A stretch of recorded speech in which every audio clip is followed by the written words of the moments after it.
Lvling it.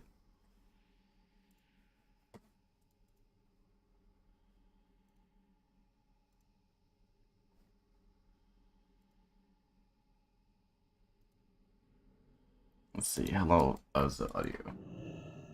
Could be a little bit louder.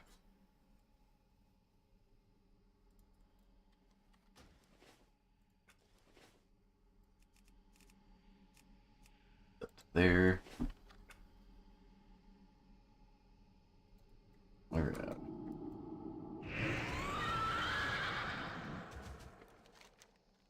Let's see. Another questy quest over here.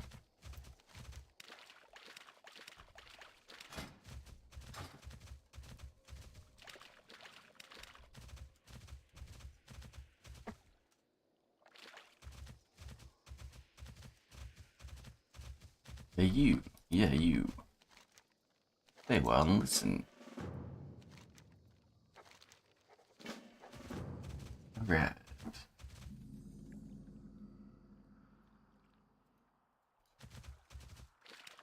Wait, what, I have a quest to turn in already?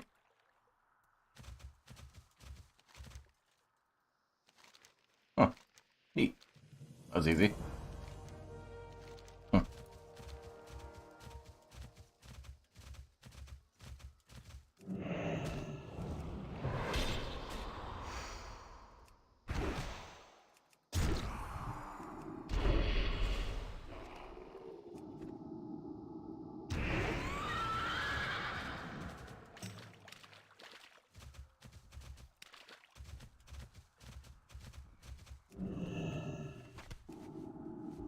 Damn it, you got me. Okay, let's go all out.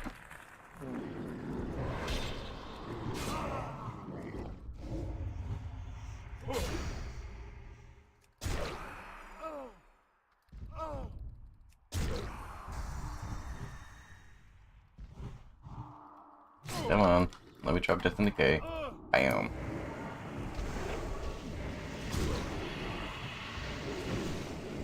That's what I thought. Too strong.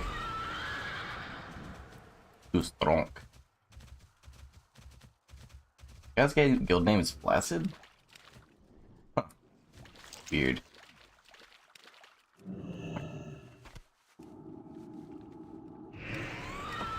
Love sex.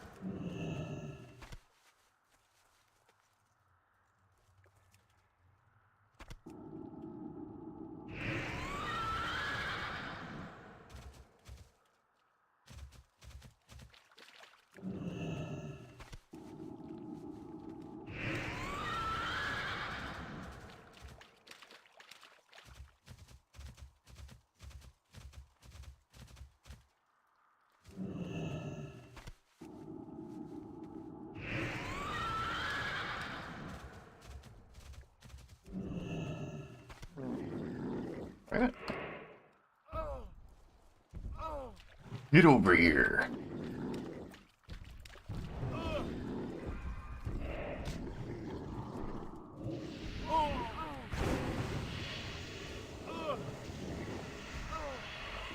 What's wrong button? Shit. It's gonna be awkward. Hope I don't kill him before he's too late. There we go. Need to spread my diseases.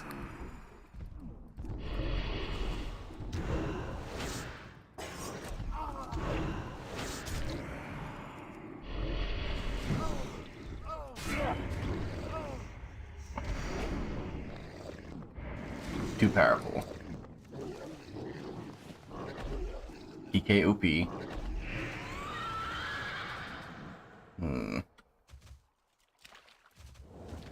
Come on. There we go.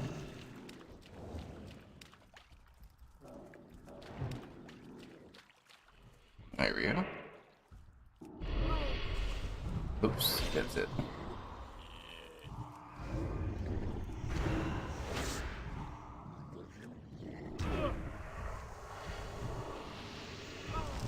So strong.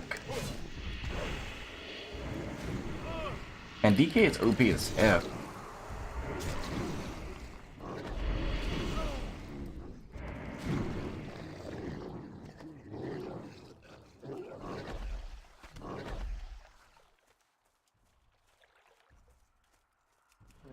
I need heals. Let me leech your life, sir.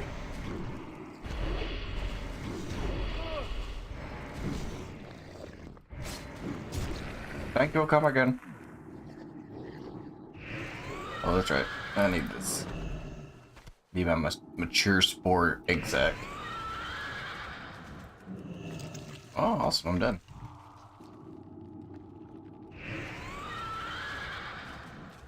Let's see. The music turned off? It was turned off. Smack.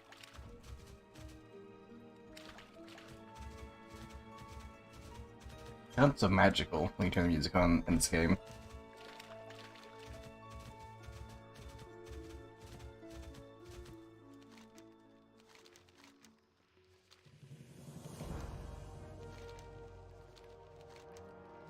Oh, I don't have enough. I only have 3. Whatever.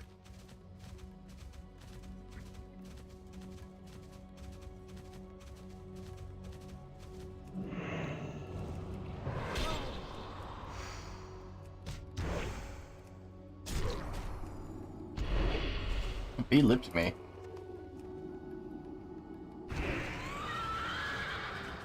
That Path of Frost yet? I don't.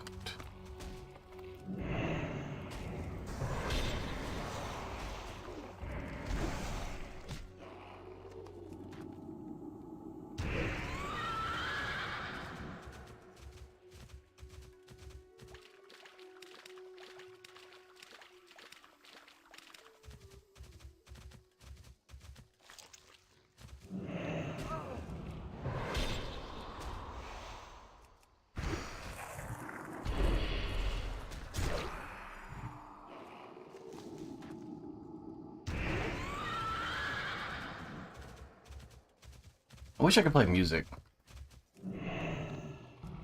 I don't understand why they don't want you to play music on streams.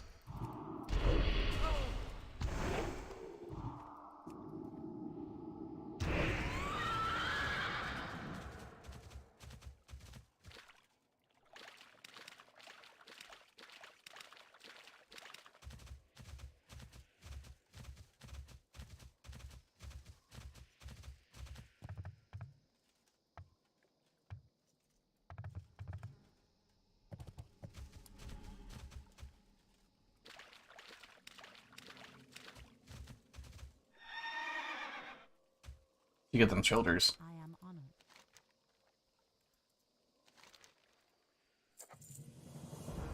New stars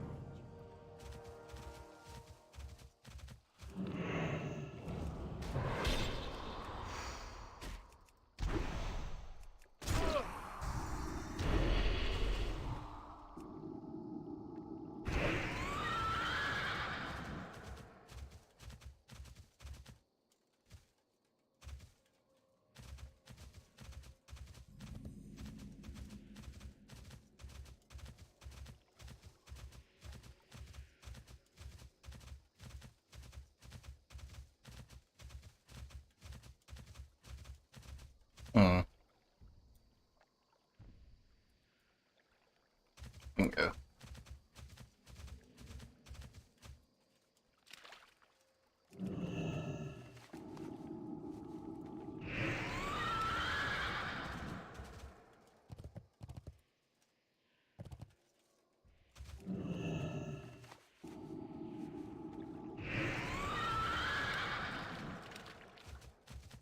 Is that gas sparkling? No. Hmm.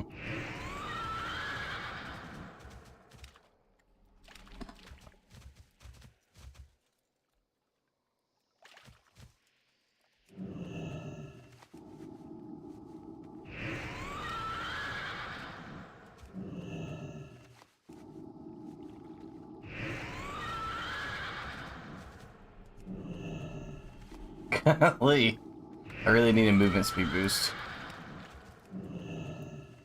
Constantly mounted up my horse is a little bit annoying. Just a little bit.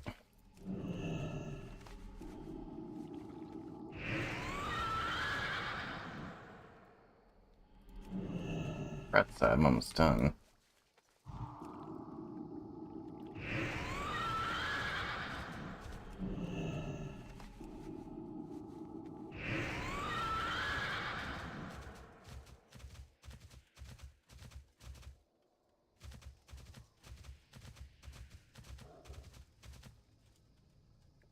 Elune be with you.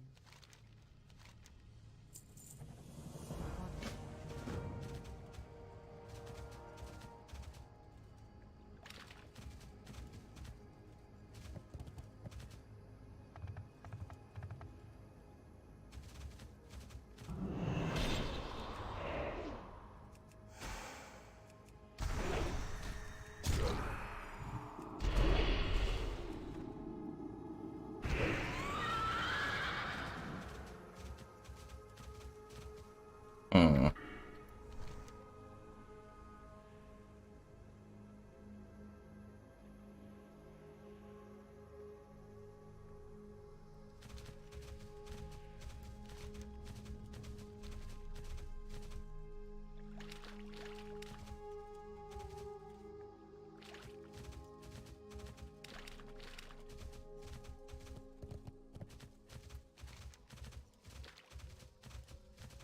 A lot of guys.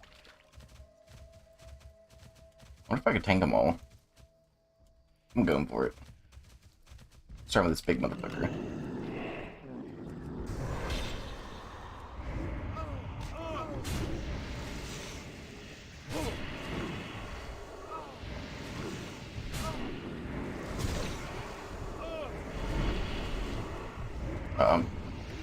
Oops. This one. Yeah. Yes, you. Oops, wrong button.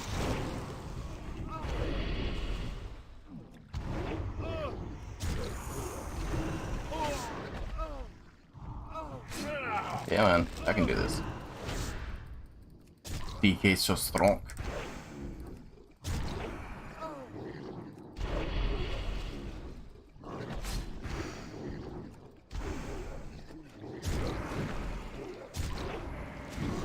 Yeah, I did it.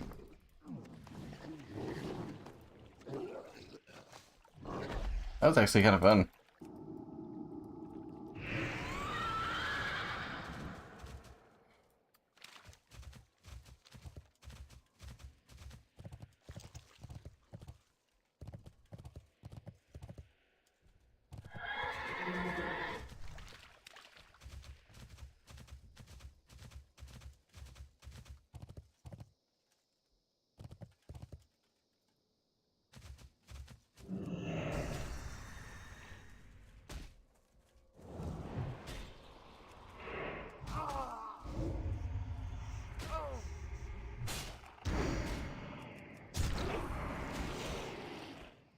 That's a big bitch.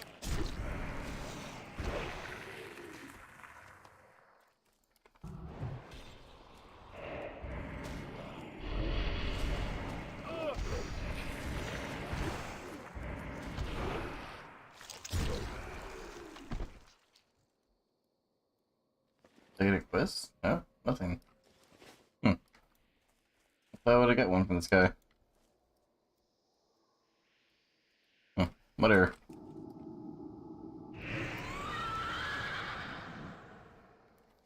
Mushroom, mushroom.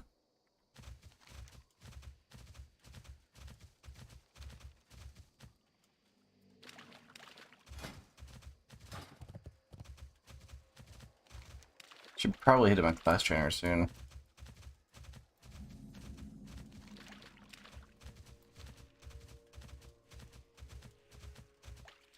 Well, damn, they have huge aggro ranges, and I'm gonna die. These guys are elites. I am not. I'm dead. Lesson learned. Don't be like me.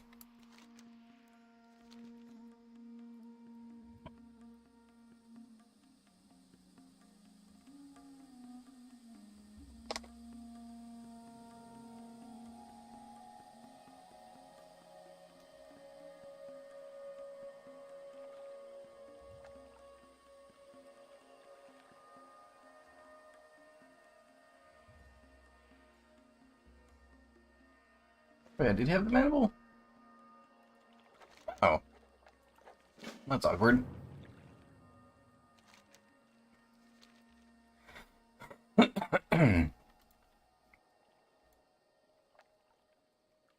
And I was a running.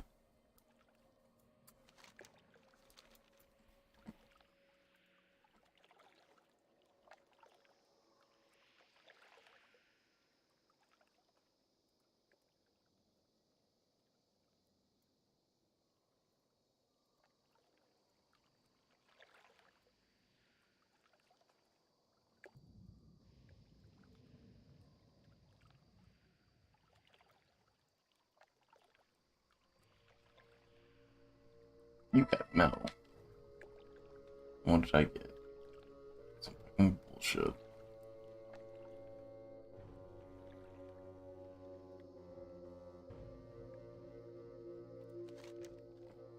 Jeez.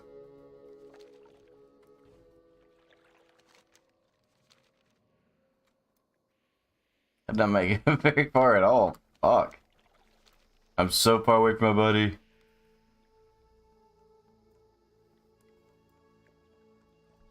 Hey, is that my corpse over there? It is.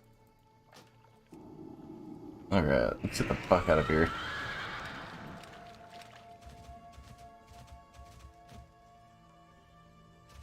Zoom zoom.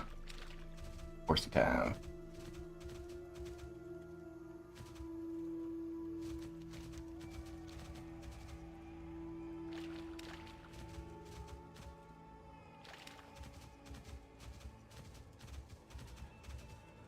Wait, I gotta kill those guys for mushrooms? Hmm.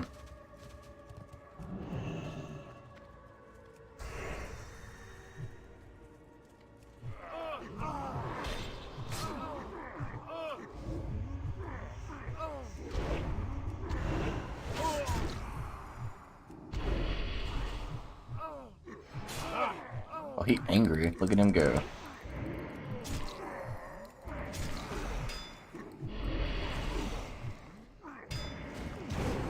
Oh, hello there, sir.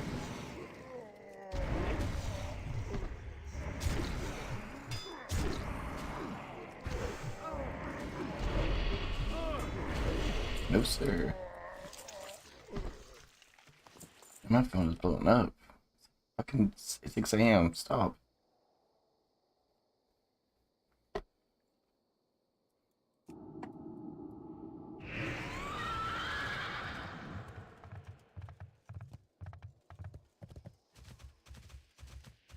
You, sir, I need you to come with me. And you, get over here.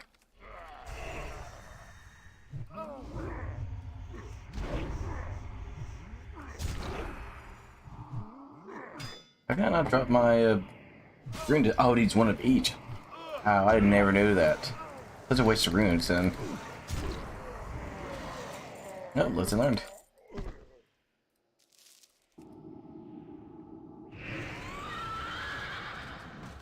Come here, you. Thank you. You, and oh yeah, yes, you. Come here. Motherfucker. There we go.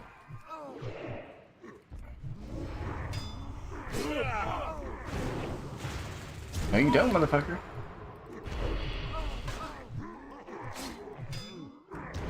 Oh, wrong button. I meant to blood boil. I'm not a good player.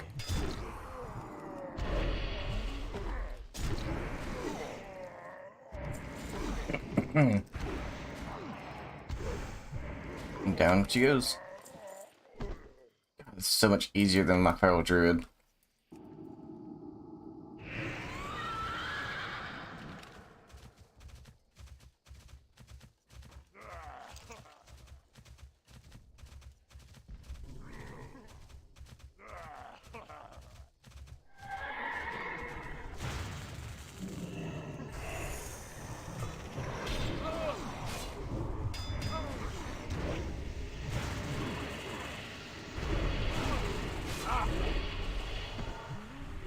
Wait, he's not LOS?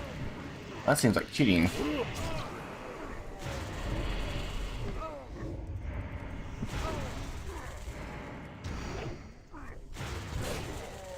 Get over here.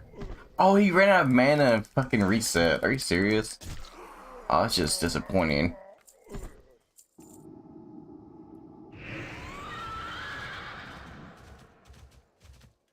Not fair.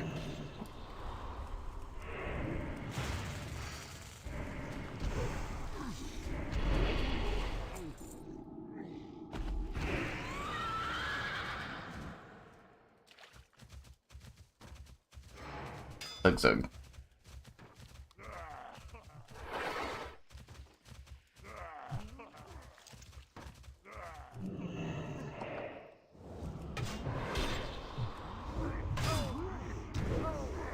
Ooh, I'm getting fucked up this time. I may not survive.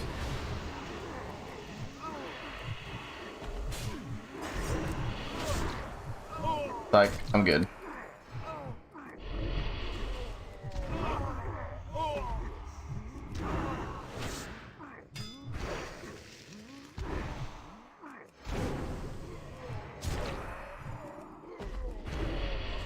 Get on my level, sir. Wow, the drop rate for this stuff is abysmal.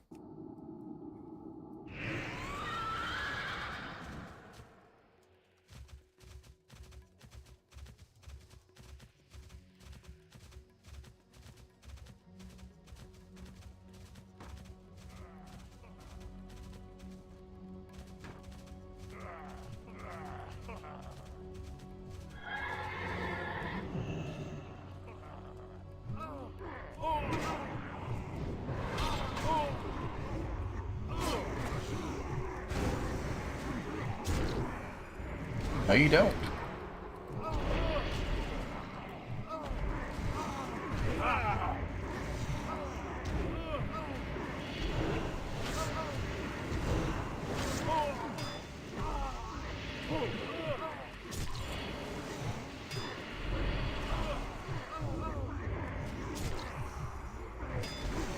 And you can't hang with a DK dog.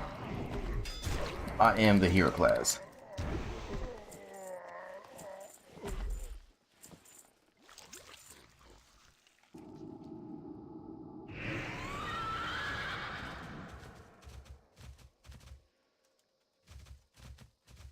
Can't stop, won't stop, never stop stopping. Okay.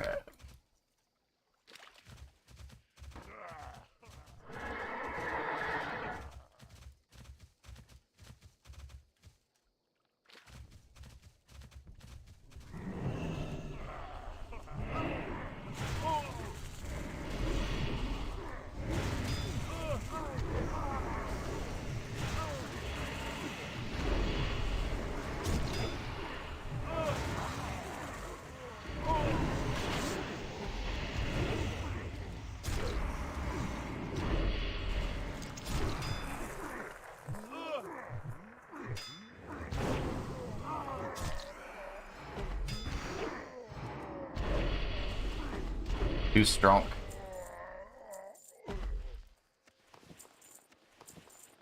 Alright, I'm getting there. Just taking for friggin' ever.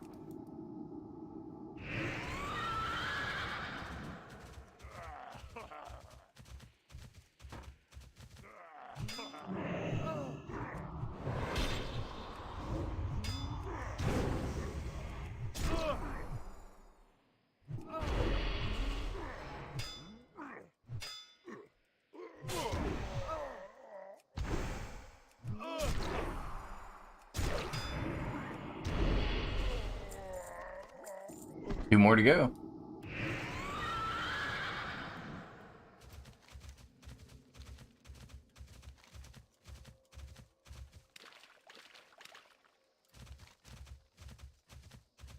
I wonder what that one thing over here's for. The red line.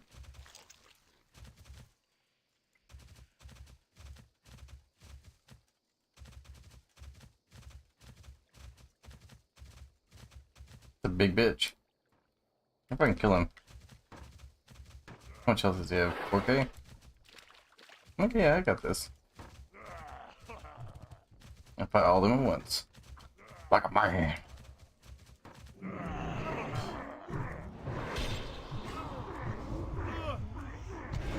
Okay, this may have been a bad idea.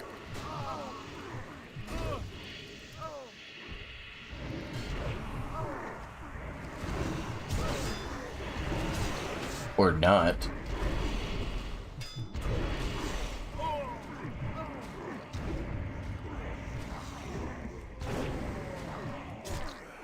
Too strong.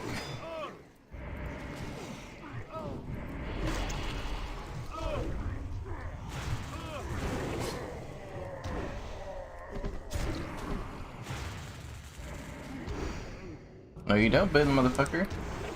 I'm getting shit for hills. Try to attack the. There it is. Alright, looks like I'm done.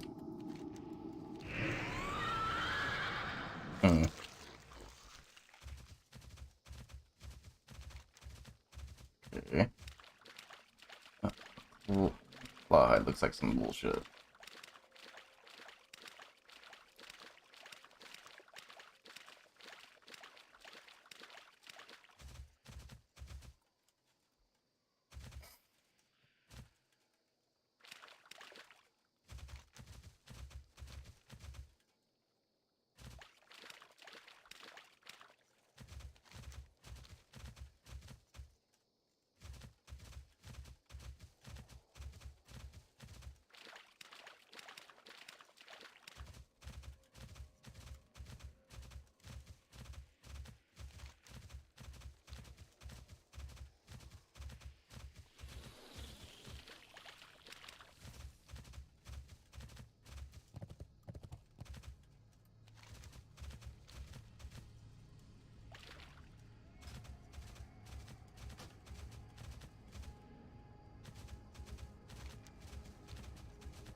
That worked out really well.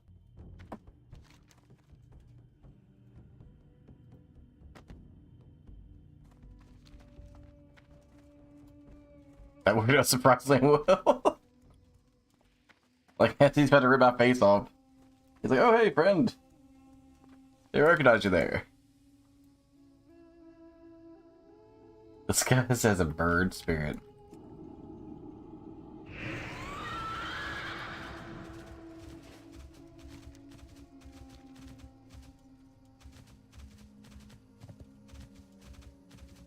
It's a big whatchamacallit. Reminds me of the guys from Half-Life, the Striders.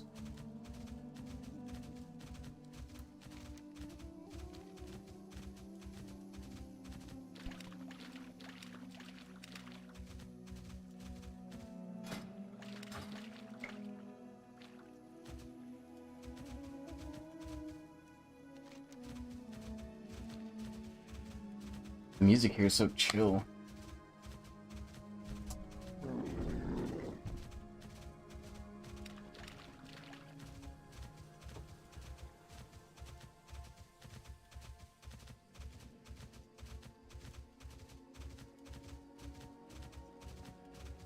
Mushroom, mushroom.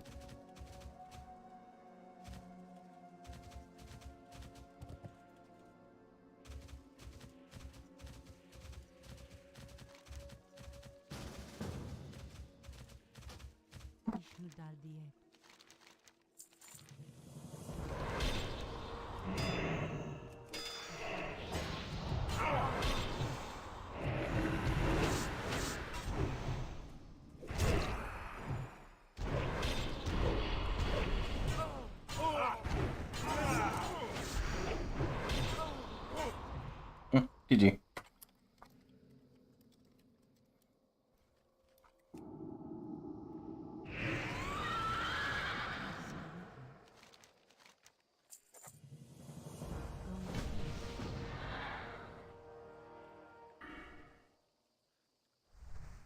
I'm gonna spend time point. Did I level up at some point? Huh.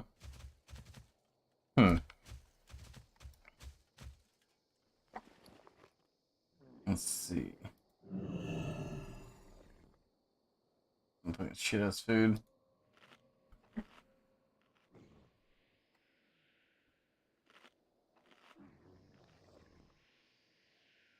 That seems pointless. Hmm. So maybe 15% free. May end up getting that just for extra procs.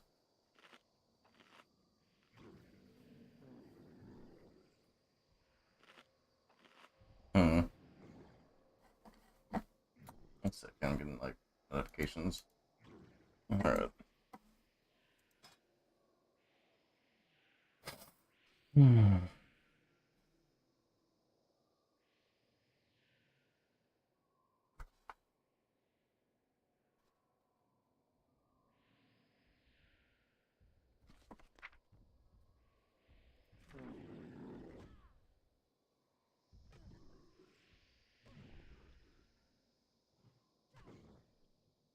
Hmm. That seems pointless.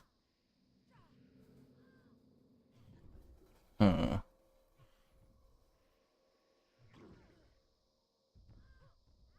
That seems like fun. But pointless.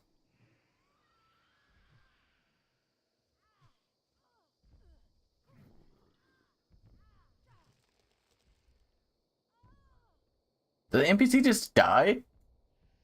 Damn. Damn. They just rolled up on her and just murdered her ass. Shit. That's fucked up, dude. I'm trying to look at talent sell.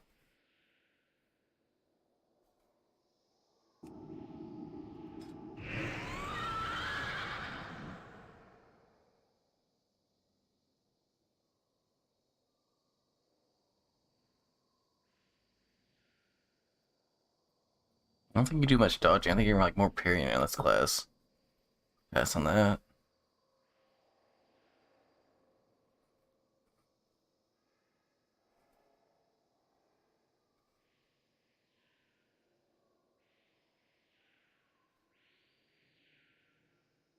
That don't sound good for me to have as a tank.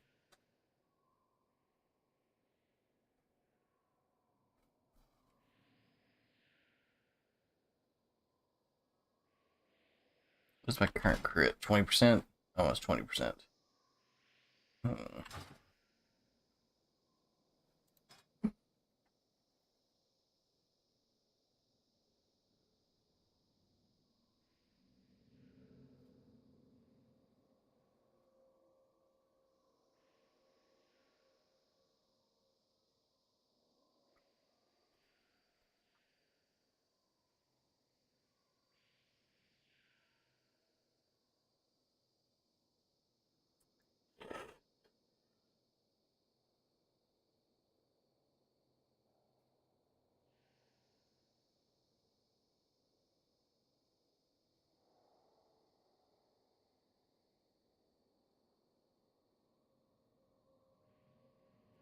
Hmm. Don't think I can get that, but that's neat. Hmm. Our value is good.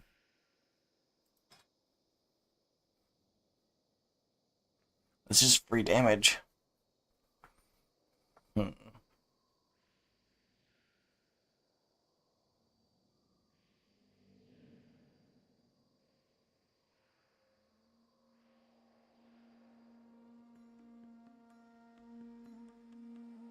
That sounds like a PvP talent.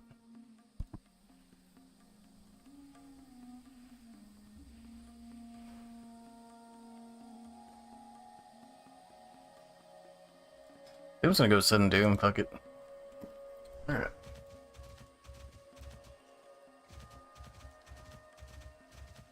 The NPC got fucking murdered. Last time I quested him, I did.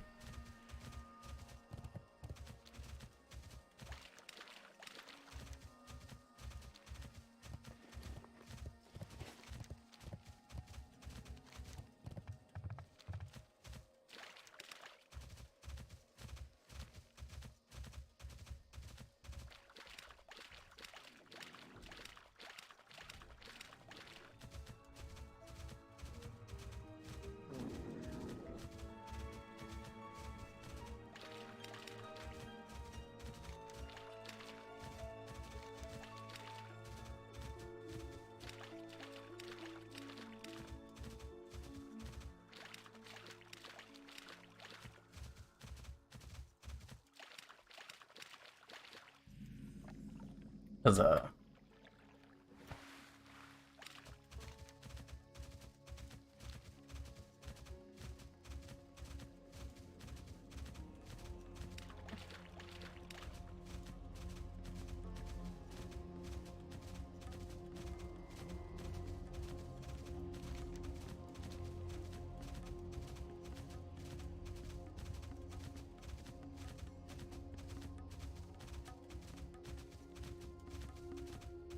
it's like auto cast, right?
Really? I parry like everything like that? Shit's fucked, man.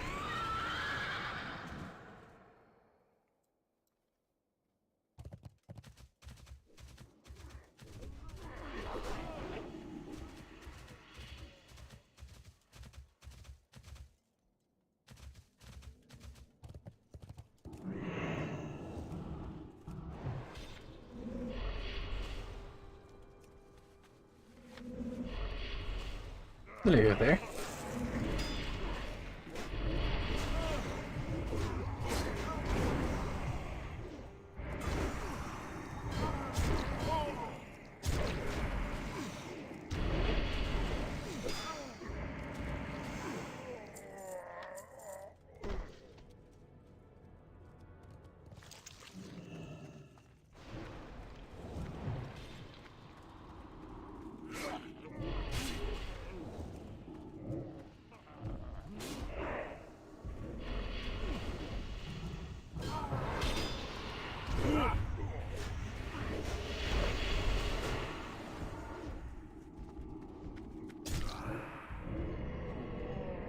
Really, guy? It's just annoying.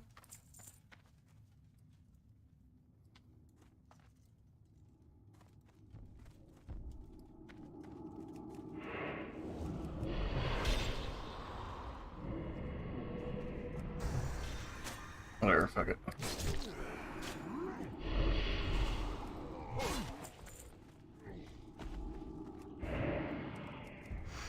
Dude, why are you running away from me? I literally have aggro on you.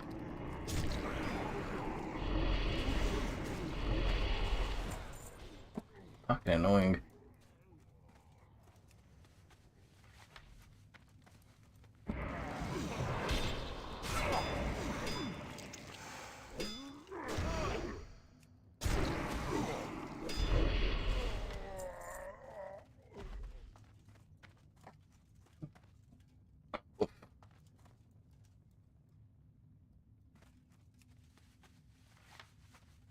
Hello, sir. Dude, these guys parry like a motherfucker. What is this?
Hmm.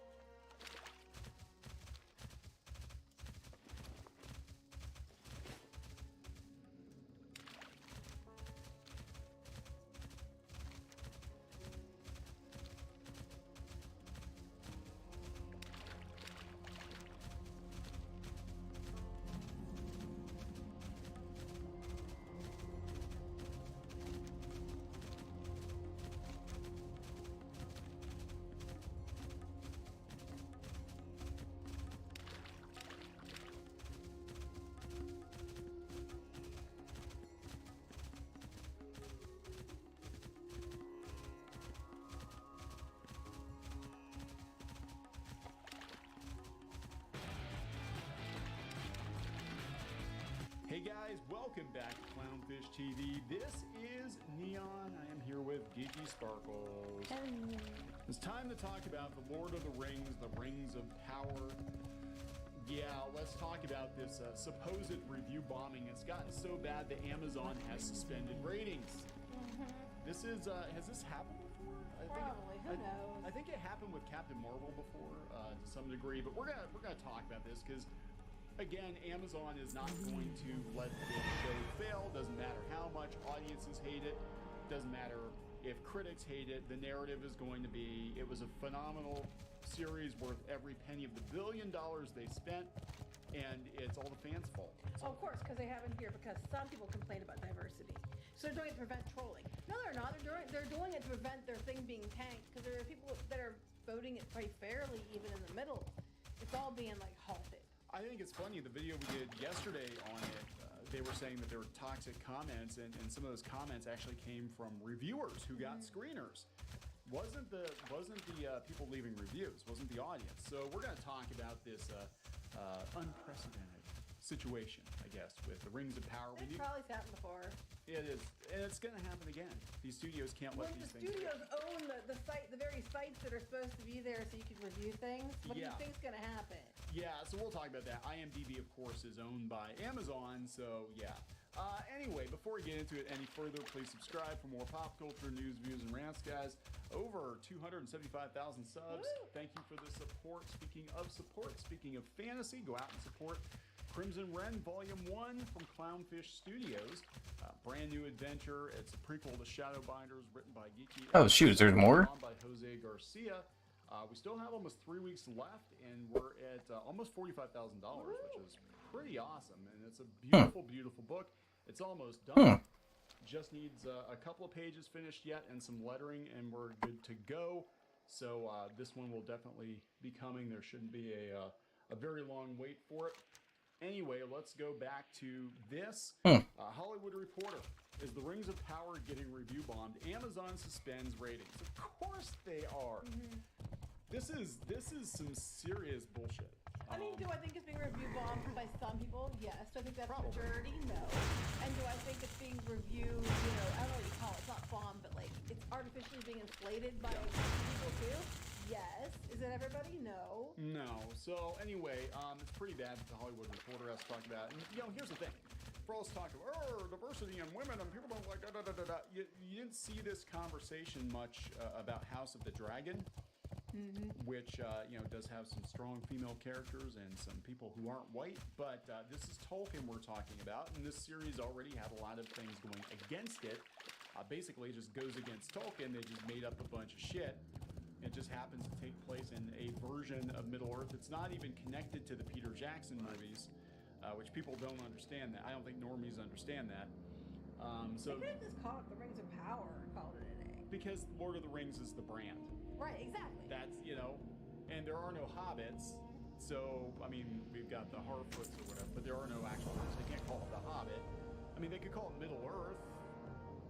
The Rings of Power. The Rings of Power. That makes a hell of a lot more sense. But again, normies know Lord of the Rings, so that's what they're going with. Come back. Anyway, where's a wizard to fight trolls when you need one? Har har. The mega-budget fantasy series Lord of the Rings of Power is under fire from some of its viewers. A day after the first 2 episodes of The $1 Billion Baby debuted on Prime Video, the show's average audience score on Rotten Tomatoes is at 37%, and reviews on Amazon have been outright suspended.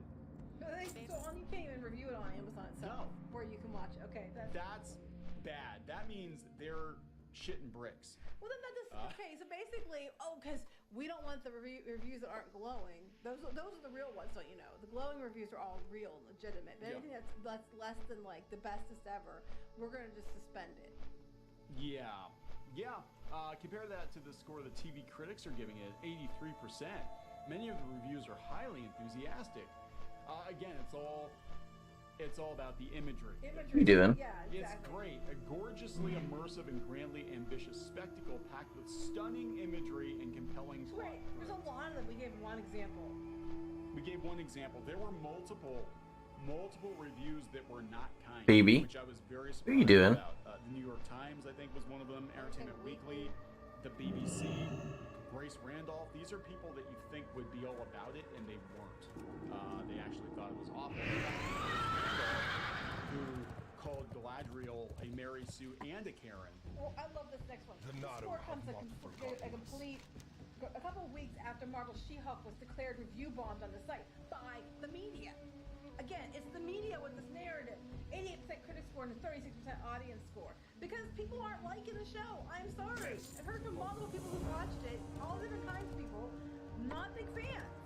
So here's where it gets really interesting, and I'll tell you why that time frame too. How the Rings of Power is doing on Amazon's own user review ecosystem is not clear, because the company has taken the unusual step, unprecedented, I think, of suspending user ratings for the show.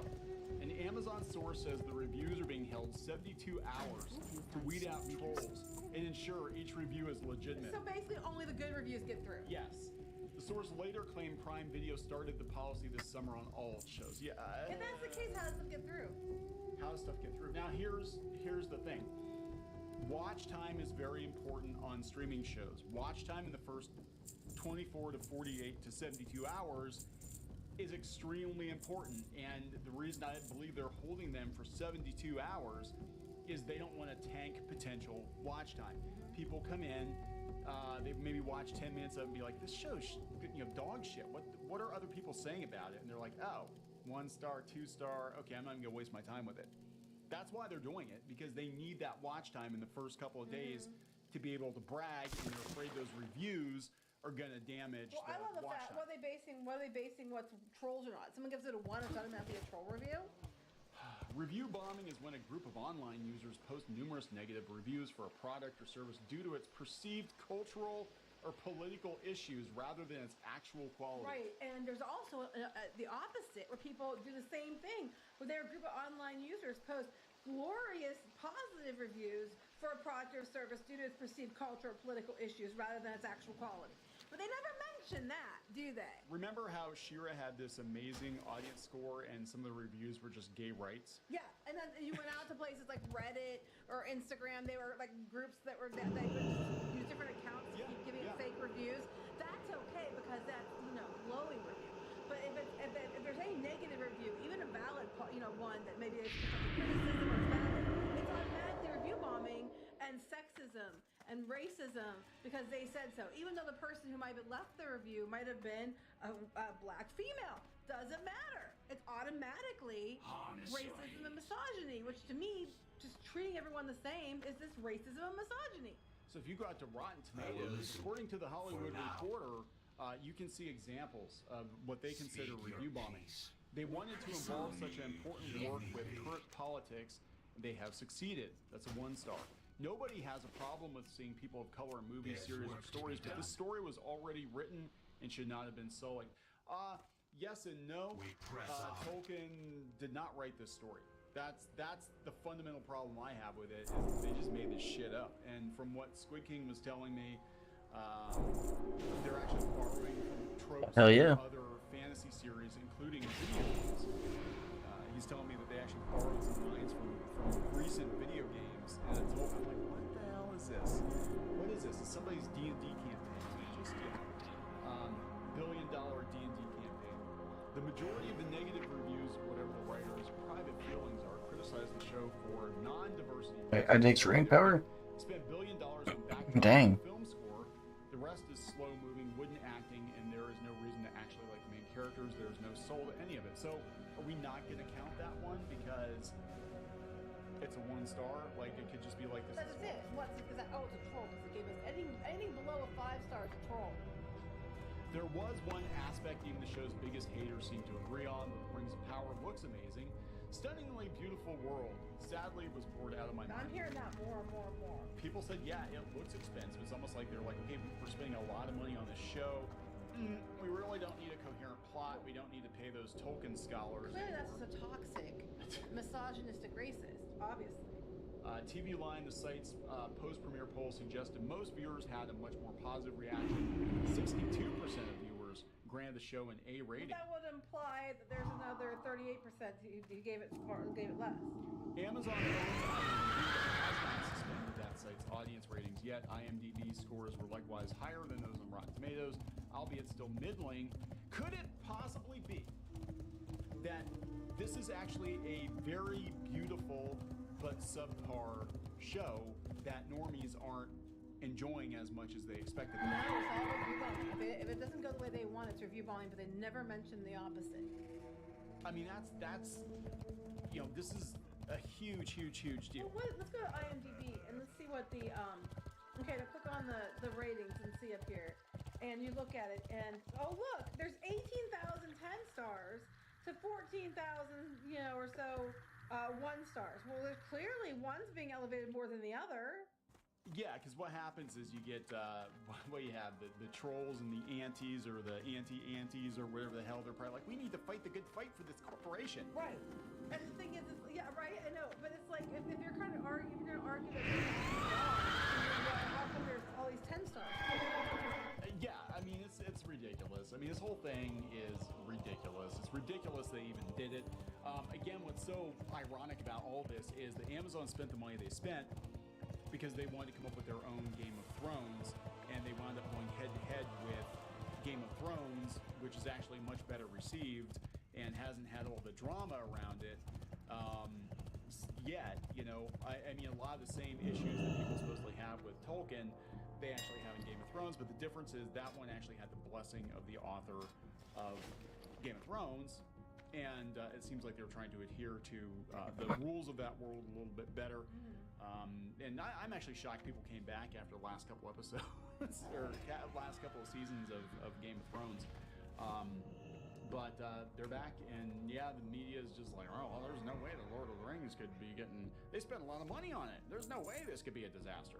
Yeah, I know, right? It's impossible. We're just gonna hold reviews because if they're decided if we're trolls, we're not telling you what rubric we use to determine if they're trolls or not. And the media, of course, they're going to fight that battle. Because look, we've been down this. How many times have we been down this road? You can't even really get angry about it because, like, of course they're going to do this. How much advertising money does I mean, Amazon probably throws money at these websites.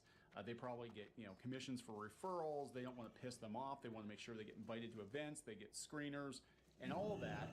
So they're absolutely going to fight this battle, and it's basically standing for a corporation. Now you can have your opinion on this show, and it might be that the show's just not good. I mean, again, Grace Randolph was the one that called her a Karen and a Mary Sue, and that's a Karen progressive. Sue, if you will. Karen Sue, and she's a progressive woman, so, and a professional reviewer. So what I'm saying, like this whole that's thing. because she's clearly a misogynist and racist.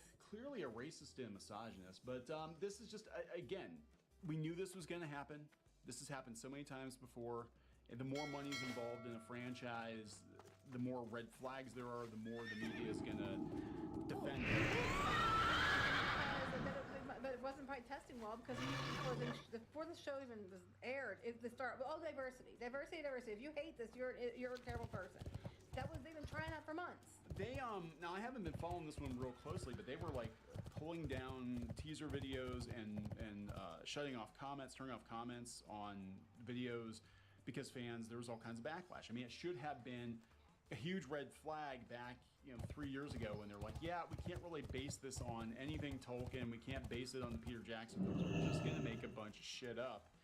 And here it is. And Tolkien has a ridiculously passionate fan base. There are people that dedicate their lives to studying Tolkien. Yeah, they're going to have opinions about this, Well, we're going to wrap it up? Mm-hmm. Okay, so please subscribe for more pop culture news, views, and rants, guys. We'll talk later. Bye.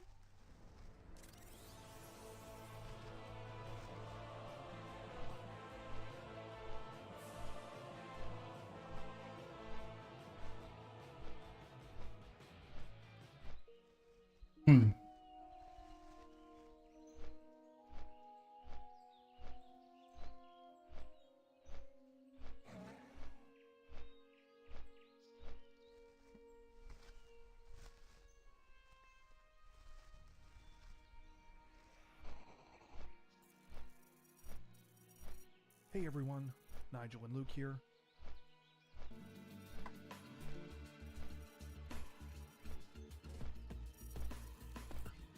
In the mid-1990s, the German public found themselves in the grips of a food safety panic. Poisoned items were popping up on grocery store shelves all over the country, and major companies were receiving extortion threats from dozens of unknown and unassociated individuals, each of whom said they wouldn't stop until they were handed large sums of money. While it's unclear who exactly started this trend of poisoning extortion cases, there was one criminal who arguably stuck out like no other during this time, both in terms of the economic damage he caused, as well as the bizarre way that he was finally brought down. His name was Alexander Nemeth. Nemeth was originally from Romania, and according to the German news outlet Der Spiegel, had become a naturalized German citizen just a year before he began his crime spree in the summer of 1996. What was particularly chilling about Nemeth's crimes is that unlike most other extortionists, he did not demand money right away. In fact, he would later claim that when he started poisoning food products, he had no clear motive. He wasn't in debt, and according to various reports, had an assortment of marketable skills, having worked as a trained locksmith, a landscape gardener, and a metalworker. According to Nemeth, the idea came to him by complete coincidence. First, he got obsessed with blackmail cases that he had read about and seen on TV crime thrillers. Then, he bought a box of books at a flea market. One of them just happened to contain instructions for how to make hydrogen cyanide, a highly toxic compound known both for its many industrial applications and historically as an incredibly potent poison. For the target of his crime, Nemeth chose the Swiss food giant Nestle, as well as a subsidiary company of theirs called Tomy. Tomy produces a wide variety of condiments, many of which are apparently offered in tubes. Nemeth selected two of the most popular condiments, mustard and mayonnaise, and began to poison these tubes in grocery stores beginning in August of 1996. He would do this at least 8 times over the next 2 years, each time spiking the condiments with more than enough poison to be lethal if consumed. Over this same period, Nemeth also sent 17 Nestle chocolate products to random people around the country that contained smaller amounts of poison. Additionally, he made at least one cyanide-laced drink, which he buried at a children's playground in the city of Cologne. While no one was killed by Nemeth's poisoned foods, what reportedly made the crime so alarming was the fact that he didn't just target one specific area. Throughout this 2-year period, he traveled to many different places across Germany, leaving the poisoned chocolates and condiments in at least 20 different cities. This tactic was hugely damaging to Nestle, who not only were forced to pull products from store shelves numerous times, but also saw a sharp decline in sales due to fear from the public caused by threats that Nemeth was sending to the company. Reports are not exactly clear about when he first started sending these threatening calls and messages, though it appears that even when he did and began to make demands, he initially did not include any formal plans to collect extortion money. In fact, if Nemeth had simply chosen to stop here, he might never have been caught. According to reports, at this point, all police really had on him was a taped recording of his voice from one of these messages, which they had released through a hotline in the hopes that it would lead to an arrest. Fortunately for investigators, Nemeth would make a mistake that would lead to his own downfall. It began in September of 1998, when Nemeth sent a bizarre final message to Nestle.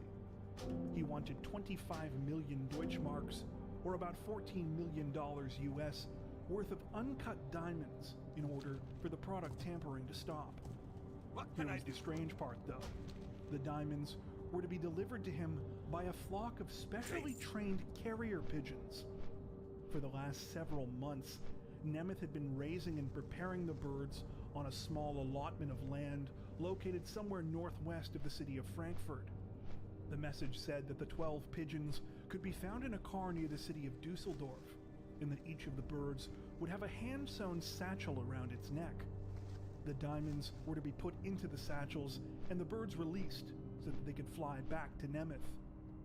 While Nemeth obviously went to great lengths setting up his supervillain-esque plan, even remembering to equip the vehicle where the pigeons were left with untraceable license plates so that it could not be used to track him, the scheme had one glaring oversight.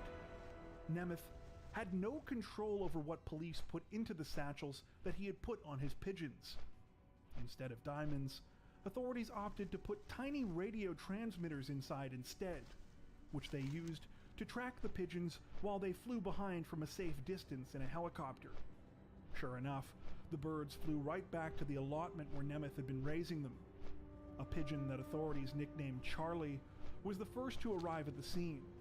When police interviewed people in the area, they told them that they had seen Nemeth sawing up and burning an old pigeon coop not long before. He was arrested a short time later at his apartment in the town of Eschborn.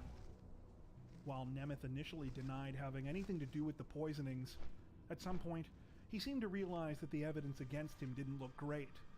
When the case went to trial in the summer of 1999, he reportedly confessed in open court to what he had done during the very first day of proceedings.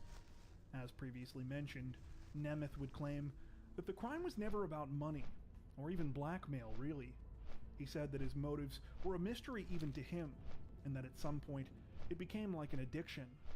He further tried to minimize his responsibility by claiming that he was convinced no one could get hurt by his actions, because he assumed that the pungent smell left behind by the poison he used would make it obvious that the products had been tampered with. Prosecutors, however, did not buy this, and said that they believed Nemeth's confession was a calculated tactic for leniency, because he knew that the evidence against him was strong.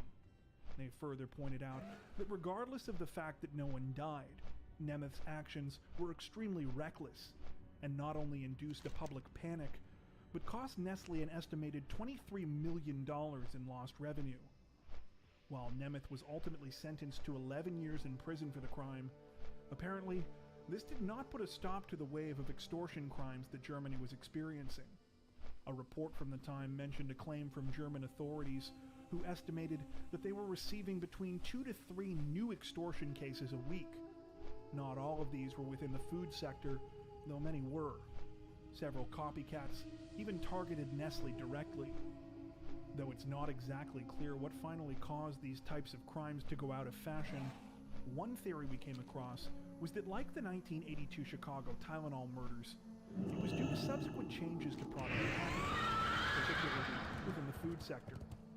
Apparently, even in the mid-1990s, things like heat seals on packaged food items were not standard in Germany. Another possibility is that eventually, criminals realized the dismally low success rates of these types of crimes and simply moved on, as it appears that, like Alexandra Nemeth, most people were busted before they were ever able to collect their extortion money.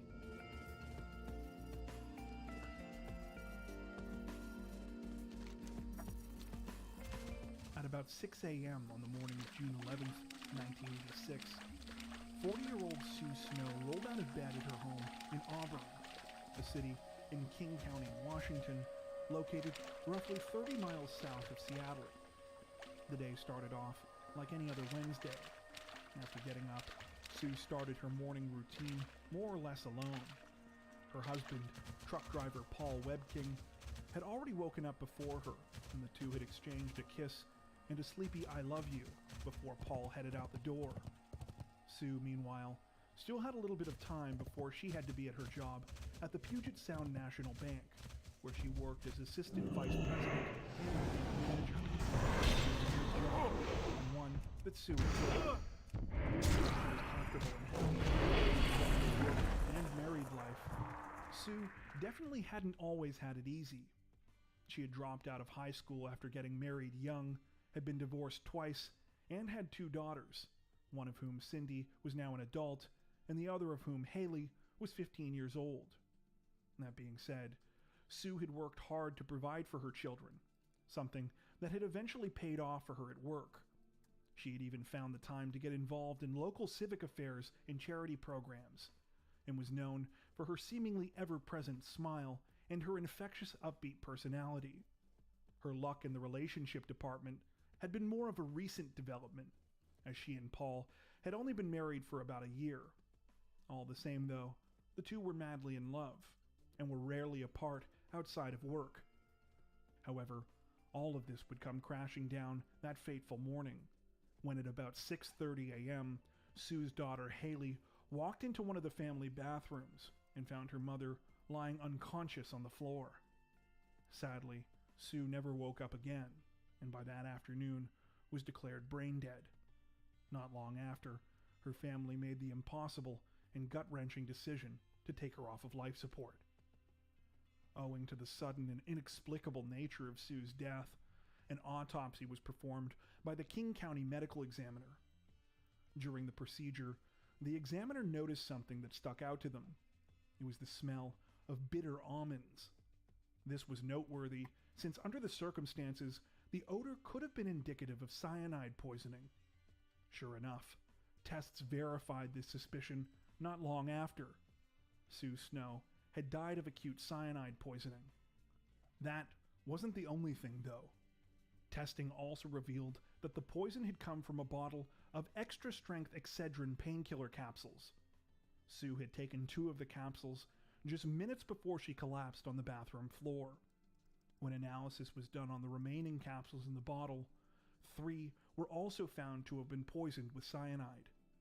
As it happened, Sue's husband Paul had taken a few pills for his arthritis from the same bottle that morning before leaving for work. By sheer luck, he had managed to avoid the poisoned capsules. Understandably, Sue's death became sensational news almost immediately throughout the state of Washington. And while authorities did look for signs of foul play, no one could think of anyone who could have possibly had a grudge against the 40-year-old woman. Instead, people quickly turned to the other, more terrifying possibility, that someone was tampering with random bottles of medication. This was at the forefront of many people's minds for good reason. Only 4 years earlier, the country had been gripped by one of the largest product tampering-related public panics in U.S. history, after randomly poisoned bottles of Tylenol had claimed the lives of 7 people in the Chicago area. The Chicago Tylenol murders, as they would come to be known, had led to a number of reforms to product packaging, but the original culprit had never been caught.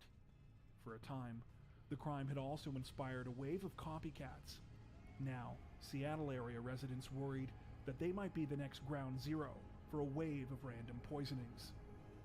No sooner had this theory started to spread like wildfire in the local area than everyone's worst fears were confirmed.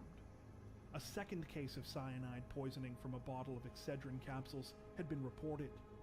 This time, the victim was a 52-year-old man named Bruce Nickel, a heavy equipment operator who also lived in Auburn. Bruce had actually died 6 days before Sue Snow, but his death had initially been attributed to natural causes, the result of a chronic lung condition known as pulmonary emphysema. However, in the wake of all the news coverage about Sue's poisoning, Bruce's wife, Stella Nickel, had reached out to police, saying that she thought her husband might have been a victim too. He had collapsed after taking several extra-strength Excedrin capsules for a headache after work, and had died shortly after arriving at the hospital.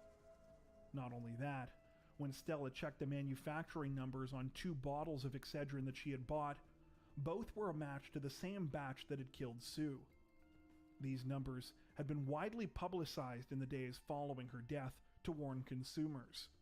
Sure enough, when secondary tests were conducted on Bruce's body after Stella came forward, it was confirmed that his death had also been the result of cyanide poisoning. Additionally, both of Stella's bottles of Excedrin were found to contain more capsules that were laced with cyanide. Though recalls of extra-strength Excedrin had already started on a small scale by the time that Stella Nickel came forward, the revelation that a second person had died of cyanide poisoning in King County sent this process into overdrive. Excedrin's parent company, Bristol Myers, began telling retailers to pull all of their non-prescription capsule products off of shelves nationwide. The mayor of Auburn also declared a state of emergency. Thousands upon thousands of Excedrin bottles were checked for signs of contamination, and hundreds more were turned in by members of the public at the request of investigators. 2 more cyanide poison bottles of medication were soon found. One at a grocery store in the nearby city of Kent, and another at the same store where Sue Snow had purchased her Excedrin. Interestingly, this last medication was different. It was not Excedrin, but rather another painkiller marketed under the name Anacin, which Bristol-Myers did not own. This revelation was important because it showed that the source of the contamination was likely from product tampering at the retail level rather than some sort of issue at the manufacturing plant itself. Because the Excedrin products were the first ones found, Bristol-Myers was the initial focus of suspicions. However, when their plant in North Carolina that had packaged the batch that had killed both Sue Snow and Bruce Nichol was inspected by the FDA, nothing out of the ordinary was found. Still, both Stella Nichol and Sue's family filed wrongful death lawsuits against Bristol-Myers. At the same time, Bristol-Myers got together with a group of other drug companies and offered a $300,000 reward for the capture of the person responsible for tampering with their products. With contamination at the factory now ruled out as the likely explanation for the deaths, law enforcement, who by this time had been joined by the FBI, turned most of their attention to finding a suspect. As part of this process, they naturally looked at the spouses of the 2 deceased victims and asked both Paul Webking and Stella Nichol to take a polygraph test. Paul agreed and did so, but Stella, who had started to drink heavily following her husband's death, declined. She said that she was too distraught over what had happened to participate. As far as Stella was concerned, this was just another tragedy in what had already been a fairly troubled life. She had grown up poor, and by age 16 was pregnant with her first daughter, Cynthia Hamilton. She moved across the country, got married, and had another child, but soon found herself in trouble with the law numerous times. In 1968, she was convicted for fraud. The following year, she was charged after physically abusing Cynthia, and in 1971, she was convicted of forgery. After serving 6 months in jail and going to mandatory counseling for the abuse charge, Stella sort of managed to get her life together. She met Bruce in 1974 and married him 2 years later, but both of them struggled with drinking problems. Eventually, Bruce sobered up and quit drinking altogether. As a result, Stella tried to do the same, taking up hobbies like ceramics and caring for tropical fish in several home aquariums. She also switched to evening shifts at her job at the Seattle-Tacoma International Airport, since she was no longer spending her nights at local bars. She and Bruce hadn't had a lot, and he was often out of work, but at the time of his death, it at least appeared that the couple had been working towards something. All that had now seemingly come to an end. Despite Stella's ostensibly plausible reason for not wanting to take a polygraph test, there was another thing about her that soon started to gnaw away at investigators. See, when she had initially reached out to police about Bruce's death and provided them with the 2 poisoned bottles of Excedrin, she said that she had purchased them on different days at different stores in the area.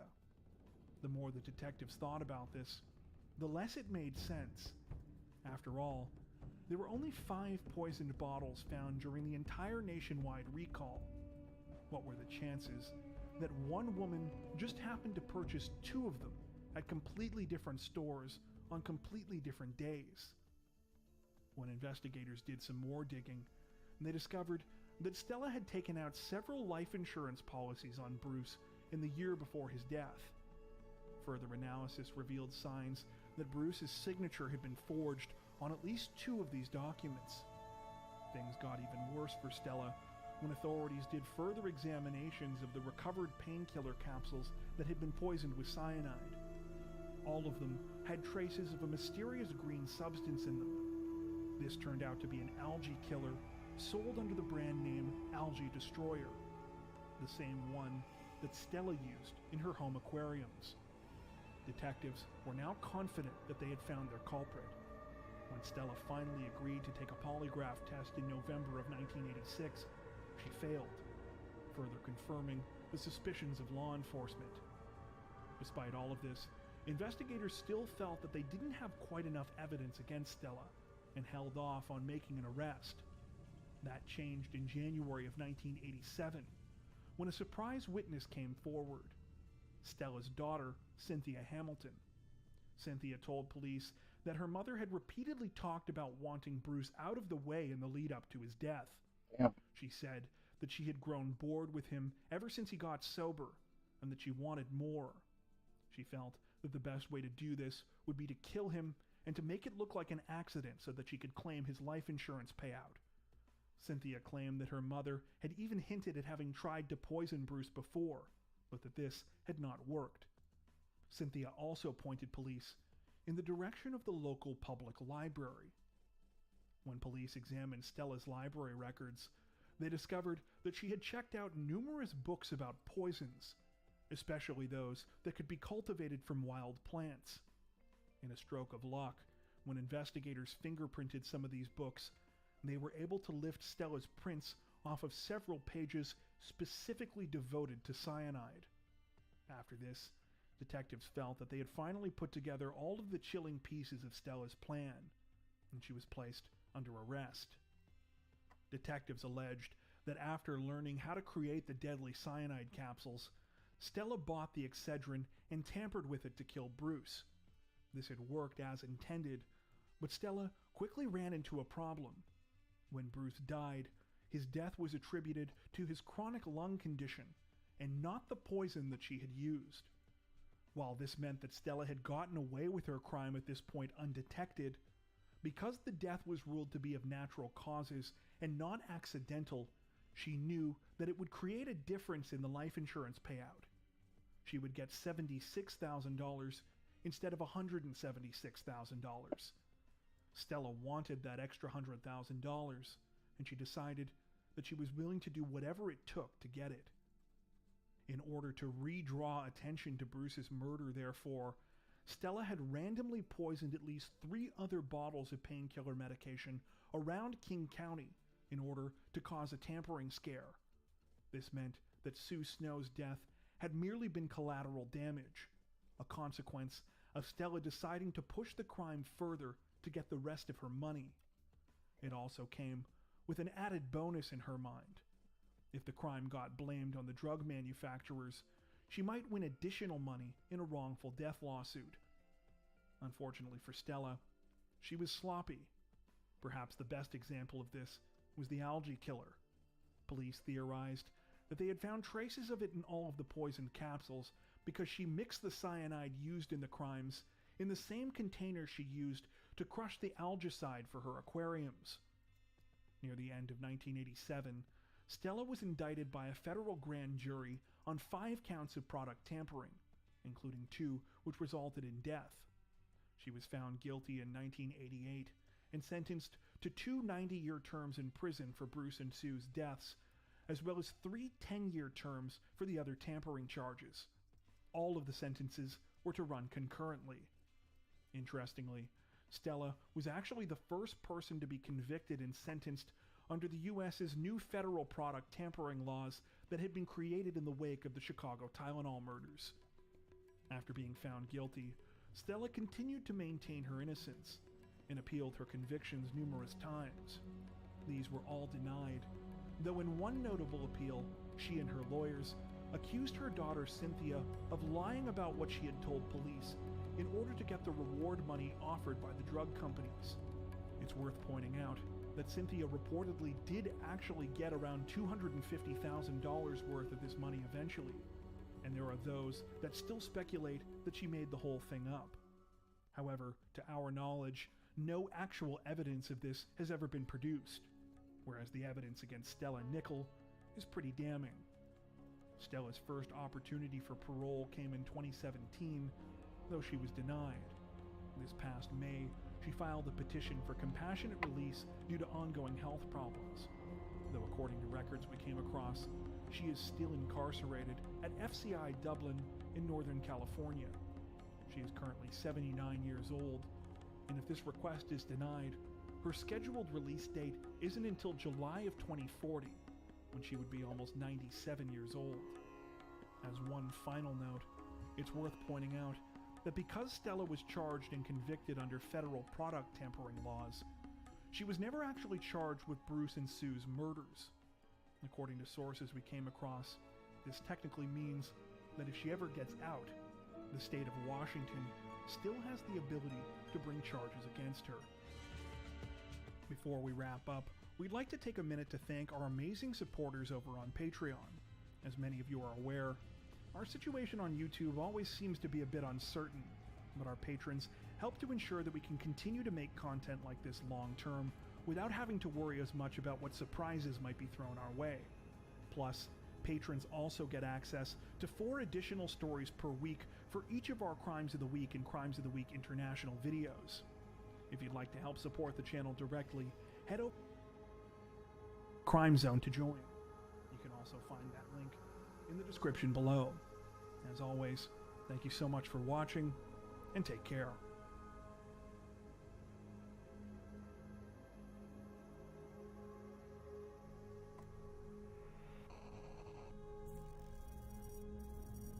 Hey everyone, Nigel and Luke here, and welcome to Crime Zone. While we most often hear of crimes being solved with the same few types of physical evidence, such as fingerprints, DNA, and ballistics, not all cases provide investigators with such a wealth of useful clues. In some situations, police are forced to get creative, and when these techniques are successful, they end up making for some pretty fascinating stories. If you're a regular viewer of the channel, then you might remember that we already did a video covering these types of cases a few months back. As is common for us though, there were a few stories we came across that we didn't have time to include in that video. So today, we decided to circle back, focusing on a couple more of these cases that we thought you all might find interesting. With that out of the way, here were 2 more crimes solved with weird bits of evidence.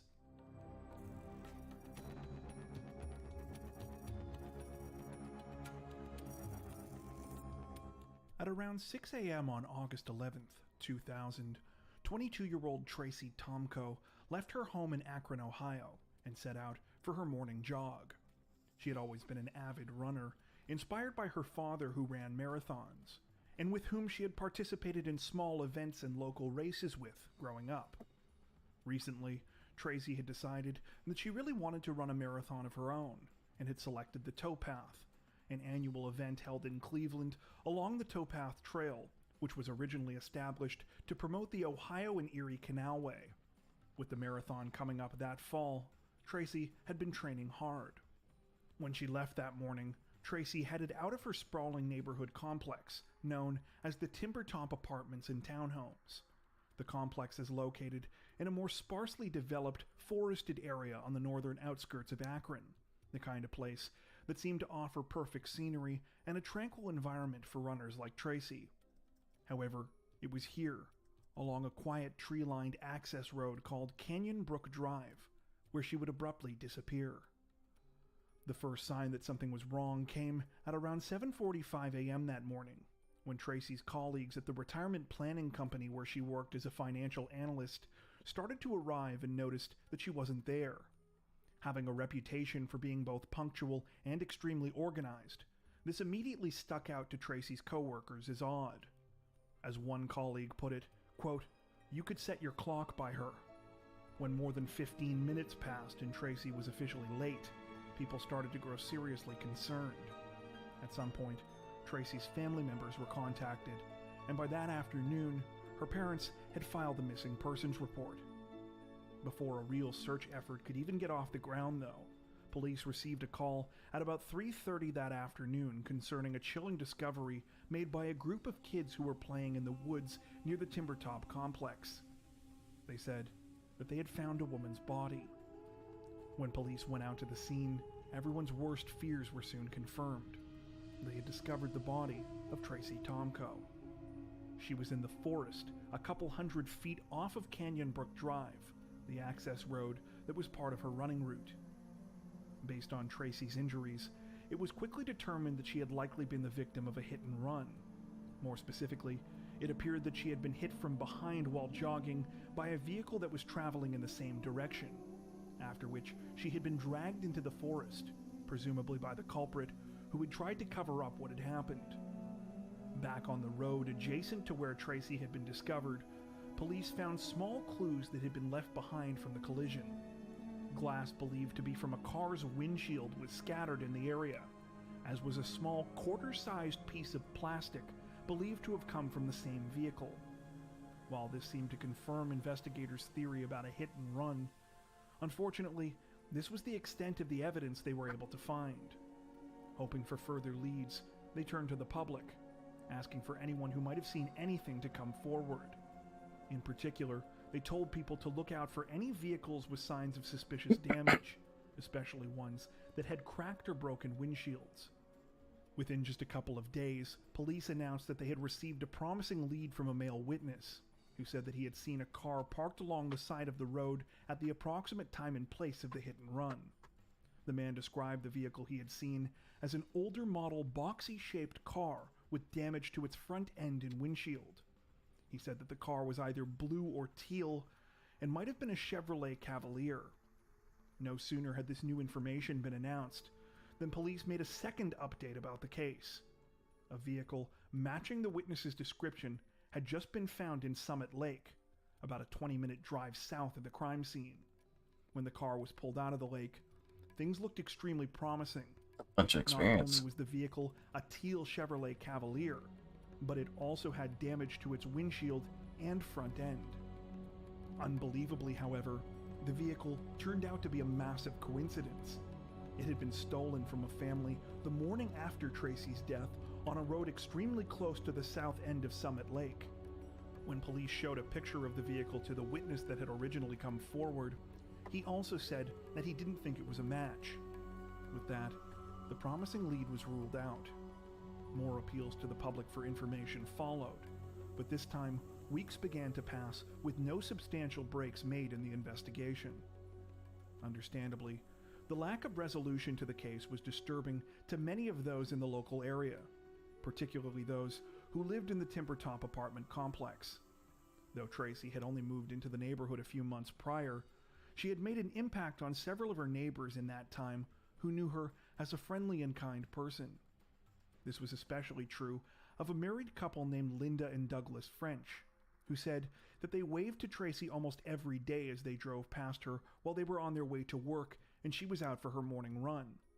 The thought that someone could have hit Tracy accidentally was one thing, but the idea that the person could have then dragged her body off the road without trying to get her help was haunting to them. What was most chilling of all, however, was the fact that the crime had happened on the Canyon Brook Access Road, a route seldom used by anyone who didn't live in the area. The Frenches therefore concluded that the person responsible for the terrible crime was likely living in their midst. As more time began to pass, Tracy's family desperately tried to keep her story in the news, hoping that their persistence would reach the right potential witness, or maybe even weigh on the culprit enough that they would come forward of their own volition. When the Towpath Marathon came around that October, at least 25 members of Tracy's family participated, including her parents, who carried the #1 bib from the marathon, which had been given to them in honor of Tracy's memory. Just over a month later, police issued a surprise update in the case. They had found the driver responsible for Tracy's hit-and-run killing, and he was now in police custody. He was a 38-year-old man named Ralph Blackwood, and he was indeed a resident of the Timbertop community. It turned out that police had been looking for the wrong make and model of car for the last few months. While the witness who had initially reached out to them had been mostly right on the details, in that the vehicle was teal and it was a boxy-shaped older model, Blackwood's car was not a Chevrolet Cavalier. It was a 1994 Ford Tempo. What was far more interesting, however, was how detectives had arrived at this discovery. The entire case had hinged on the quarter-sized piece of plastic that had been found on the road at the crime scene. With just this small piece of evidence, authorities had eventually been able to determine that the fragment had come from a teal Ford Tempo, with further analysis narrowing the car's make down to a 3-year period. With this information in hand, Akron police had briefed as many of their officers as possible about the discovery, asking them to be on the lookout for any potential matches. Just days later, an officer on the 3 to 11 p.m. shift was in a parking lot in the Timbertop apartment complex when he noticed a teal Ford Tempo. Upon closer inspection, the officer realized that the vehicle had a small hole in its front grille area, close to the left headlight. It turned out to be an exact match to the quarter-sized plastic fragment police had recovered from the hit-and-run crime scene. Additional investigation would show that the owner of the vehicle, Ralph Blackwood, had replaced his windshield shortly after the hit-and-run. He had hidden the car in his garage in the immediate aftermath of the crime before taking it out of state to get the windshield fixed. When police questioned Blackwood, he eventually confessed to hitting Tracy, saying that he had panicked after the collision and, assuming she was dead, had dragged her into the wooded area where she had been found. Though the hit-and-run was now solved, there was still one truly horrifying detail to come, when investigators finally released the results of Tracy's autopsy. The medical examiner ruled that while blunt force injuries and fractures she had sustained from being hit by Blackwood's car had been a significant contributing factor to her death, it was not the direct cause. Instead, Tracy's death was caused by being dragged to the forested area where Blackwood had left her, which just so happened to be filled with mud and puddles of water. Unconscious and injured from being hit, Tracy had drowned. Despite these stunning revelations, authorities opted not to increase the charges against Ralph Blackwood, and instead, in January of 2001, he pleaded guilty to involuntary manslaughter, tampering with evidence, and hit skip. He was sentenced to 10 years in prison. At his sentencing hearing, Blackwood offered an apology to Tracy's family, saying, quote, "I will never be able to explain why I acted the way I did. I'm not sure myself, and may never be. If I didn't panic, your daughter might be here today." For their part, the Tomko family rejected this apology, with Tracy's mother leaving the courtroom while Blackwood was speaking, and Tracy's sister saying in a tear-filled statement that 10 years was nowhere near enough time for what he had done. The judge in the case, Jane Bond, similarly condemned Blackwood, saying, quote, "All that was required of you was an act of human dignity." However, she was also careful to point out that justice might never have been served in the case at all had it not been for the impressive work of Akron police. When we looked up Blackwood, we were unable to find any information about him in the state's inmate records. Perhaps this is not surprising, though, since given his sentence, he was likely released from prison more than a decade ago.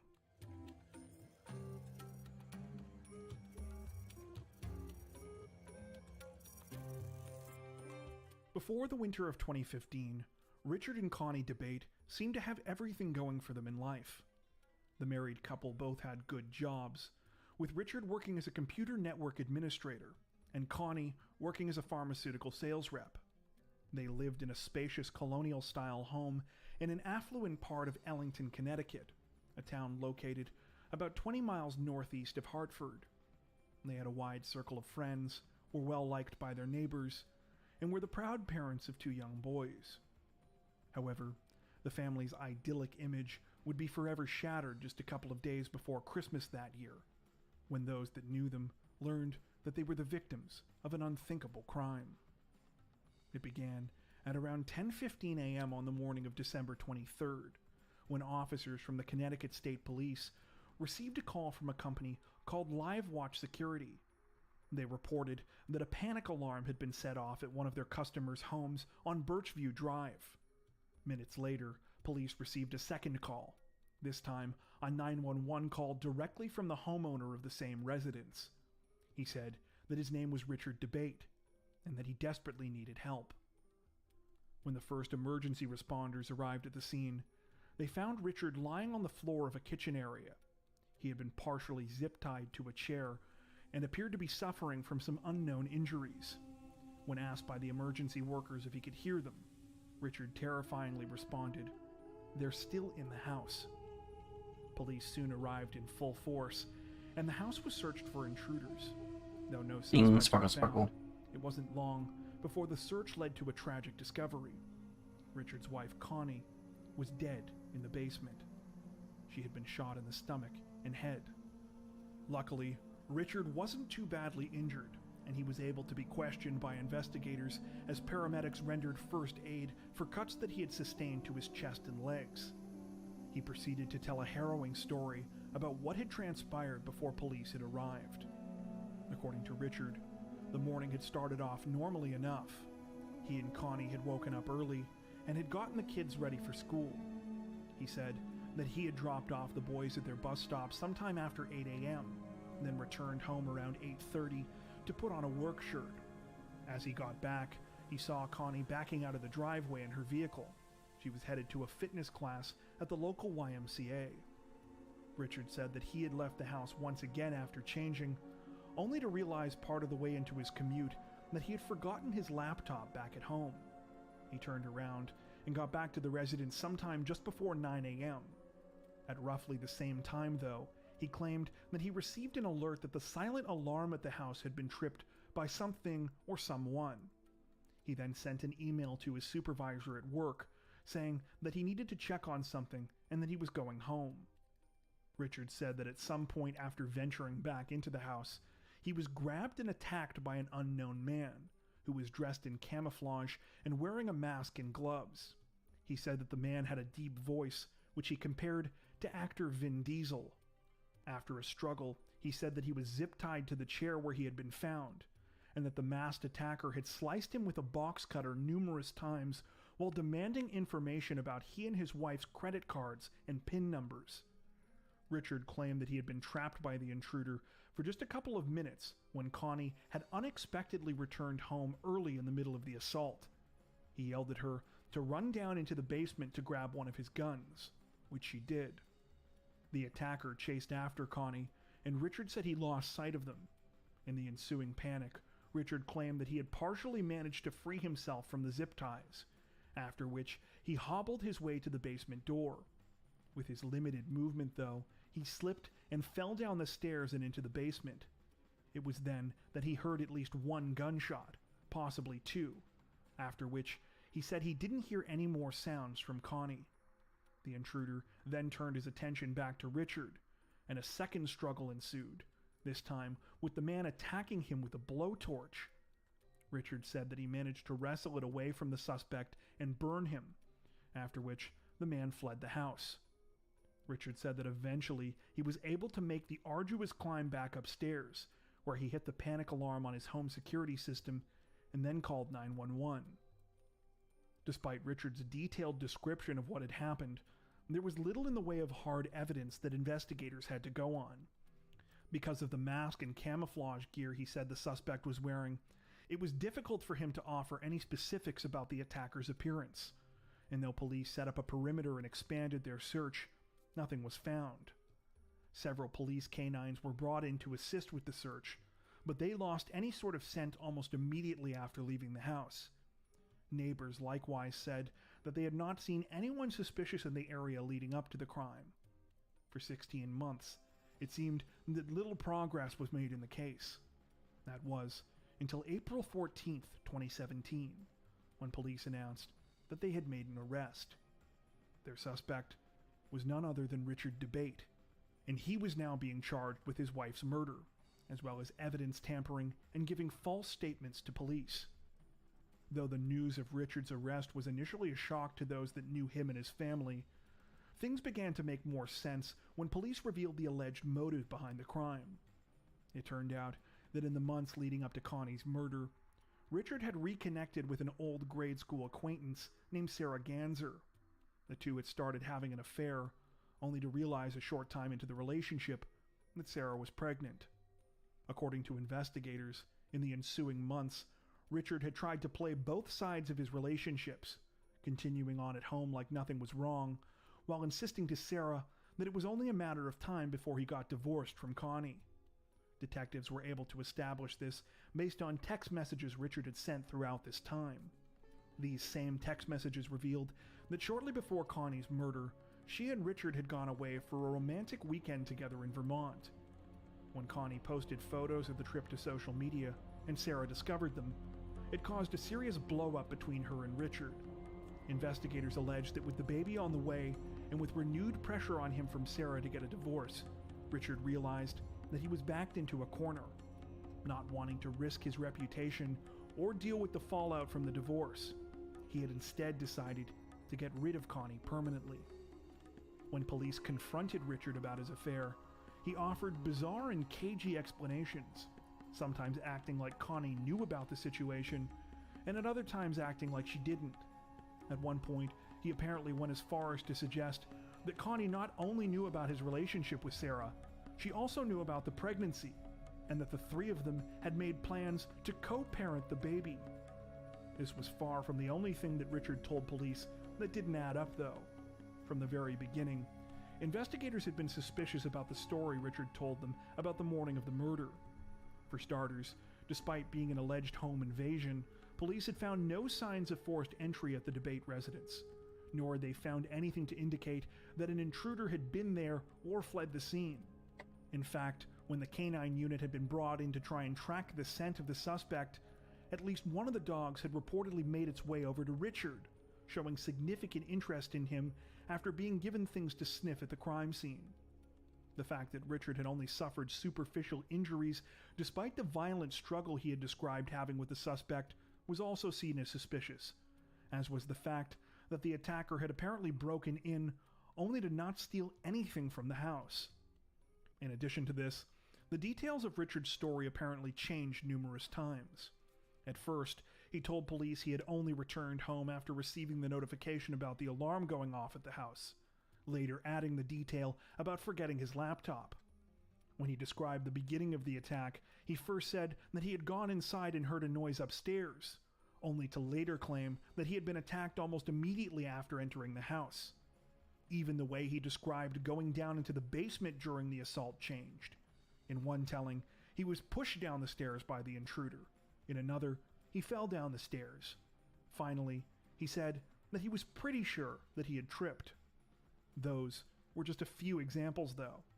In fact, just as a side note, we came across so many slightly different versions of what Richard said happened during the alleged home invasion that it was difficult to even know what to include in our initial retelling of the events. The final glaring inconsistency, however, and the one that would come to define the case, was a piece of evidence that no one saw coming: Connie's Fitbit. When police took a look at the data from the exercise tracker, it initially lined up with what Richard had said.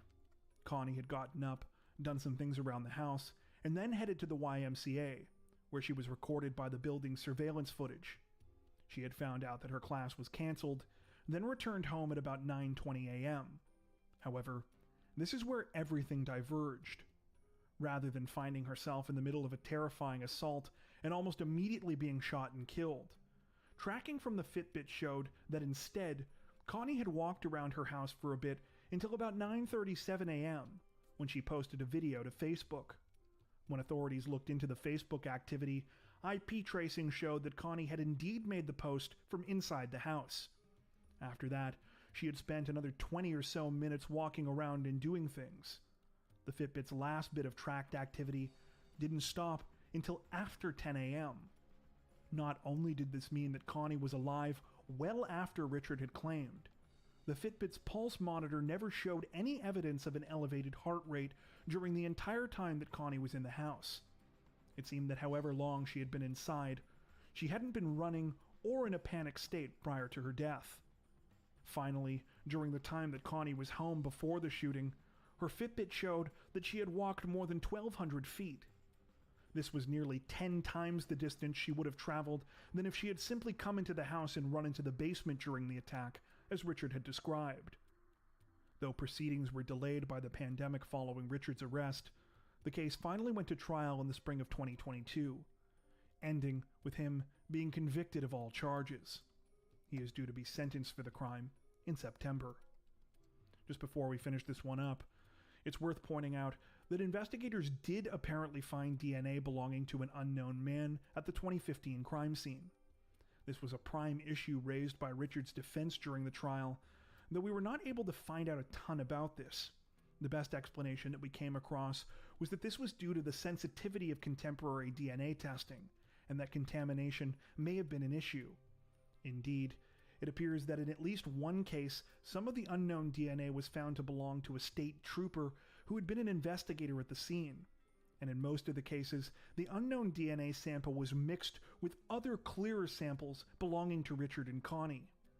In the case of these clearer samples, Richard's DNA was reportedly found everywhere that mattered, including on the murder weapon. Still, we wanted to point all of this out for the sake of full disclosure, and because it will likely come up again in the future if Richard appeals the case. Before we wrap up, we'd like to take a minute to thank our amazing supporters over on Patreon. As many of you are aware, our situation on YouTube always seems to be a bit uncertain, but our patrons help to ensure that we can continue to make content like this long term without having to worry.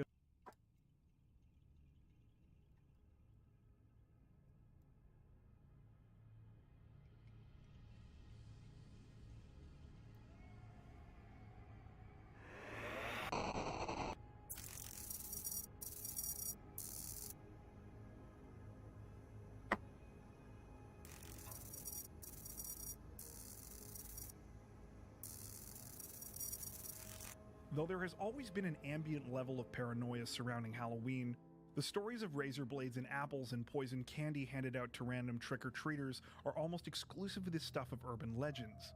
Still, the fears about the holiday make it incredibly susceptible to instances of public panic. Perhaps the most famous example of which followed the murder of Timothy O'Brien on Halloween of 1974. While out trick-or-treating that night, Ronald Clark O'Brien gave pixie sticks containing potassium cyanide to a total of 5 children, 2 of whom were his son Timothy and his daughter Elizabeth. Though 4 of the children didn't eat the candy that night, Timothy O'Brien wasn't so lucky, succumbing to the poison pixie stick less than an hour after consuming its contents.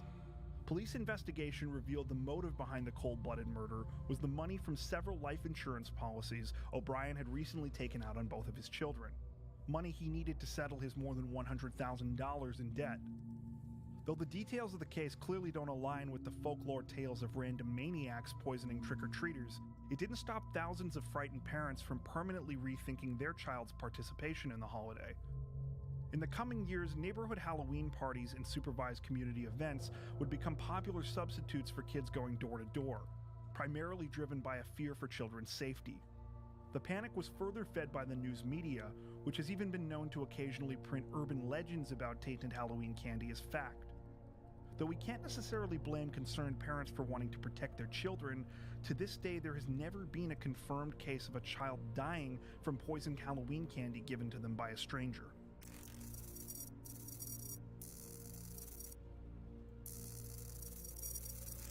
In late 1982, a series of mysterious deaths began occurring in and around the Chicago area. Over just a few days, a total of 7 people died, and it was quickly discovered that all of them had ingested Tylenol shortly before their deaths, some of them from the same bottle. Once tests revealed the presence of cyanide in these bottles, police suspected they were dealing with a case of product tampering, though were quickly able to rule out manufacturers. Because the bottles came from different pharmaceutical companies and the deaths were concentrated in a single geographic area, police concluded they were most likely looking for a single culprit. Alarmingly, this suggested that a lone perpetrator was able to add cyanide to the Tylenol capsules and return them to store shelves completely undetected, probably over a period of weeks before ever being noticed. And still more contaminated bottles were being discovered. The reaction was understandably one of panic, with warnings issued by the media and loudspeaker patrols within the city to discontinue the use of Tylenol products. Tylenol's parent company, Johnson & Johnson, also issued a nationwide recall of Tylenol products, estimated to be in the range of $100 million in retail value. Though a man named James William Lewis appeared to be the person behind the poisonings, after sending a letter of extortion to Johnson & Johnson demanding $1 million for an end to the crimes, investigators were never able to link him to anything beyond the sending of the letter. In the aftermath of the Tylenol attacks, there were hundreds of copycat crimes involving Tylenol and other medications in the United States, though none killed as many as the case in Chicago. Perhaps even more dark is the fact that copycat crimes are extremely common in cases of product tampering and poisoning, adding to a sense of panic and vulnerability among the public.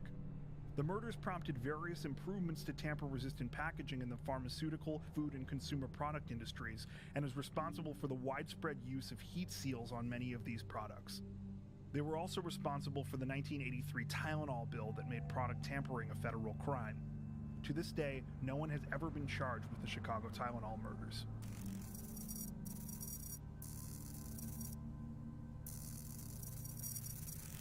While there are sadly a number of high-profile child abduction and murder cases that have become the subject of international attention over the years, it's hard to find one more consequential than that of Adam Walsh. Before Madeleine McCann, Amber Hagerman, and JonBenet Ramsey, the story of Adam Walsh became synonymous with parental fears about child abduction all over America. On the afternoon of July 27, 1981, Adam was abducted while at Florida's Hollywood Mall with his mother. He had disappeared after being left in the Sears toy department while his mother shopped elsewhere in the store. After a 90-minute search of the mall failed to find Adam, the police were called and an investigation began. While his parents John and Reve hoped for the best, Adam's partial remains were tragically discovered 2 weeks later in a drainage canal, almost 130 miles away from the mall where he had been kidnapped. A prolonged investigation into the crime, as well as the tireless advocacy of Adam's parents, ensured that the story received sustained national attention. The publicity of the case was further amplified by the television movie Adam that premiered in 1983 and garnered 38 million viewers during its first broadcast, as well as later John Walsh's career as the host of America's Most Wanted. While the positive impacts of the Walsh's advocacy is undeniable, responsible in part for the 30,000 experience back on the power myself. Child protection laws, as well as the Code Adam program widely adopted in the retail sector, the broad psychological effects of the case are more nuanced. The intense focus on Adam's murder caused a lasting nationwide panic over stranger abductions, one that experts say is largely out of proportion with their actual numbers. This panic extended even to institutions like the National Center for Missing and Exploited Children, whose early numbers concerning child abductions by strangers were shown to be wildly inaccurate. Despite later rolling back their estimates by upwards of 80%, the initial reports were what persisted in the public consciousness, creating a sense of fear that remains to this day.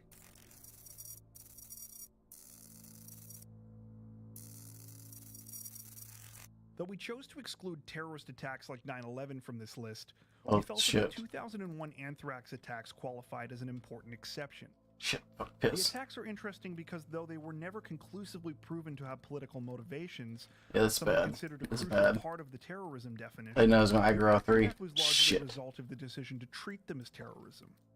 While the FBI theorizes the attacks were one scientist's attempt to save his failing anthrax vaccine program by stoking fear about bioweapons, their primary suspect, Bruce Edward Ivins, would ultimately commit suicide before ever being charged. The case is also unique for how it exploited an already fearful climate to cause even more widespread panic.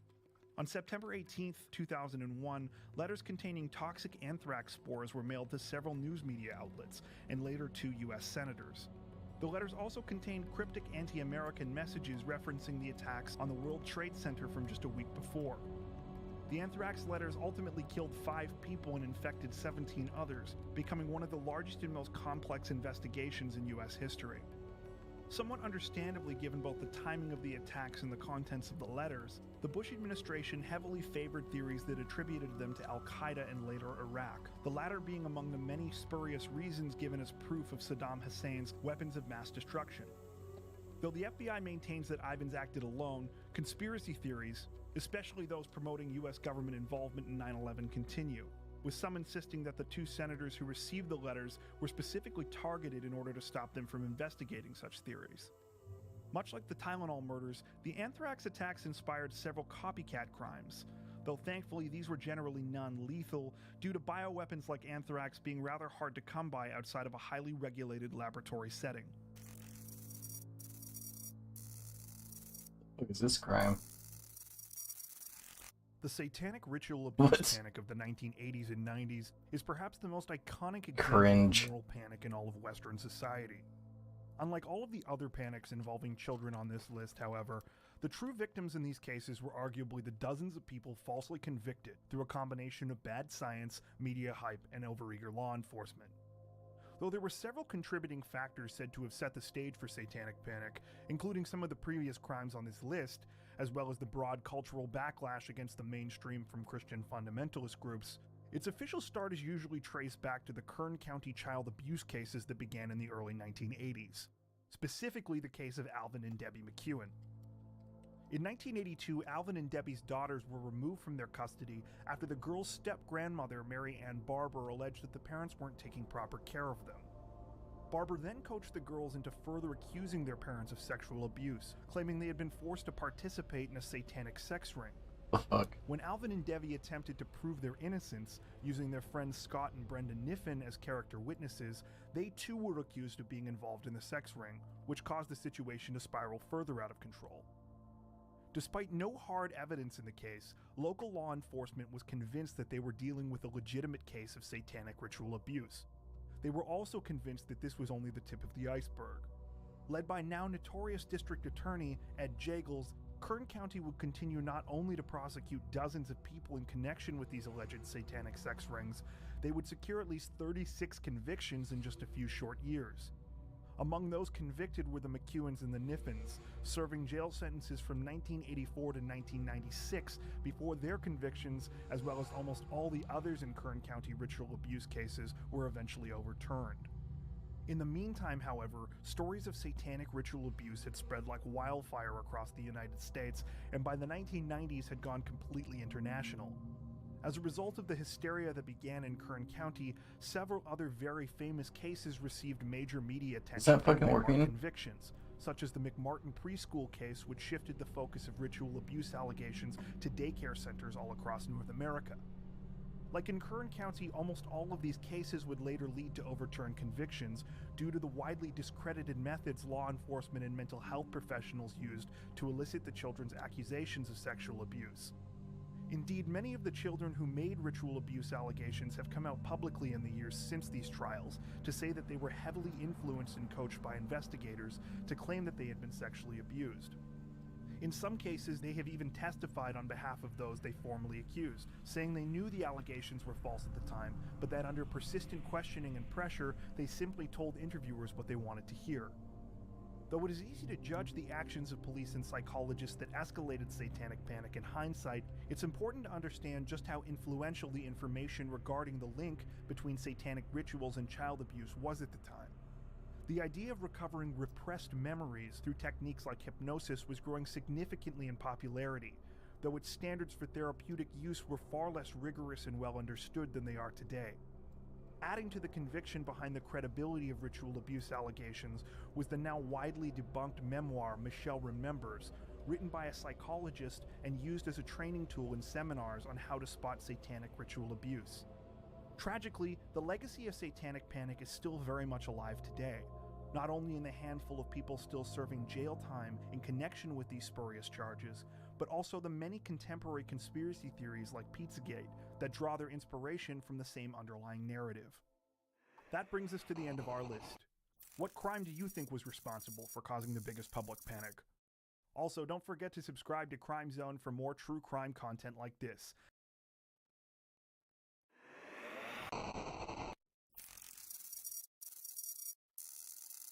Hey everyone, Nigel here, and welcome to Crime Zone. It's safe to say that when most people hear the words American serial killer, names like Ted Bundy, John Wayne Gacy, and Jeffrey Dahmer are among the first to come to mind. Owing to a combination of their brutality and their seemingly endless focus as the subjects of true crime books, television, and movies, these killers have arguably become some of the most thoroughly examined figures in American history. Though these infamous killers have no doubt earned their reputation in the culture, serving as reminders of the most horrifying depths of human behavior, what's perhaps even more disturbing are the many serial killers most of us never even knew existed. Whether they were before our time or simply didn't receive the same amount of notoriety for some other reason, we can't be sure. But there's no denying that their crimes were every bit as dark, despite failing to leave the same lasting mark on our collective memories. With that being said, here is our list of 7 terrifying American serial killers you've probably never heard of.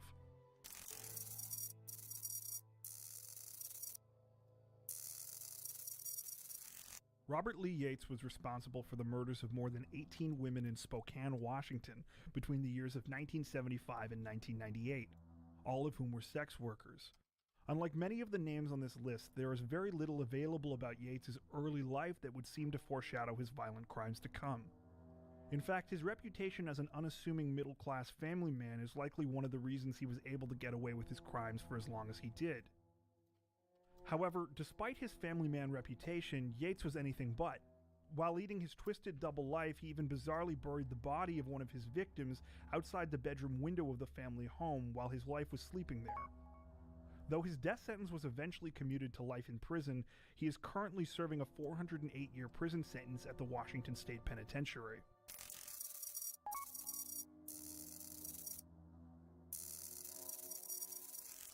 Like many of the iconic serial killer stories you're probably familiar with, Carol Cole's crimes began with an incredibly troubled childhood. From an early age, Cole suffered both extreme emotional and physical abuse at the hands of his mother Vesta, including frequent beatings, being dressed as a girl against his will, and reportedly being forced to watch his mother's sexual encounters with various men. Cole's abuse manifested in many antisocial behaviors as a teen and young adult, such as theft, alcoholism, and arson, but the most damaging outcome was the unshakable hatred he developed towards women. From 1971 to 1980, Cole strangled at least 15 women to death, though he admitted to investigators he may have killed many more, with some estimates ranging as high as 35. He is also said to have partially cannibalized the remains of one of his victims. Cole was executed via lethal injection in Nevada in 1985, a sentence he actively protested in favor of when the ACLU and anti-death penalty advocates had tried to commute his sentence to life the previous year.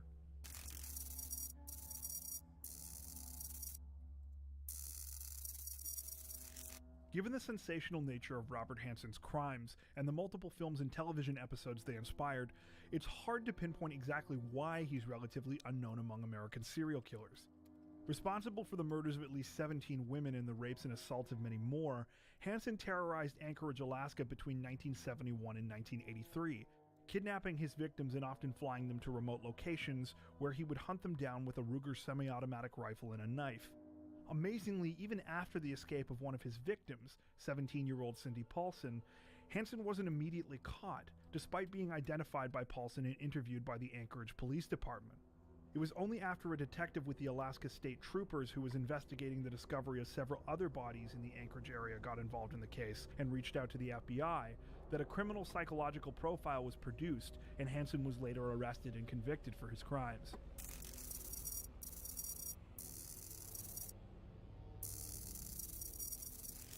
Perhaps the only thing more disturbing than Arthur Shawcross's 14 murders is that almost all of them might have been prevented had he not received early parole while serving time for the 1972 murders of a young boy and girl in his hometown of Watertown, New York. Instead, Shawcross served only 14 of his 25-year manslaughter sentence, going on to earn the nickname the Genesee River Killer when he murdered an additional 12 women between 1988 and 1989, shortly after his release from prison. Shawcross was described by psychiatrists as a schizoid psychopath, something that might explain a few of the inconsistent and more outlandish claims he made over the years involving cannibalizing parts of his victims and of beheading women in the jungles of Vietnam while serving in the army, even though he reportedly never saw combat.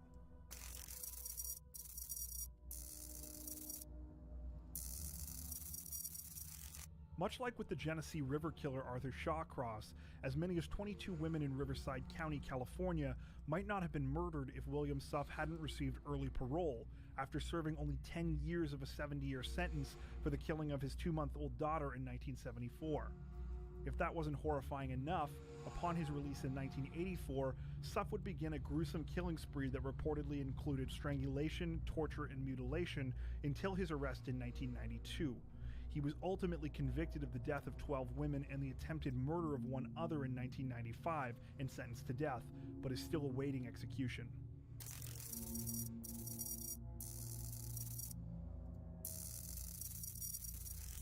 Though it's not uncommon for serial killers to be suspected of further crimes or to claim responsibility for a number of unconfirmed killings, what is unusual is for that range to extend into the hundreds of possible victims, as was the case with Charles Cullen. Indeed, the wildly varying estimates of Cullen's victims lies in the way that he was able to conduct his murders. As a nurse, he was able to administer fatal doses to patients between the years of 1988 and 2003, remaining undetected for so long in part because of his use of insulin and heart medications such as digoxin, instead of painkillers that would have been more easily noticed. Cullen received a total of 18 consecutive life sentences for his crimes, making him ineligible for parole until the year 2403.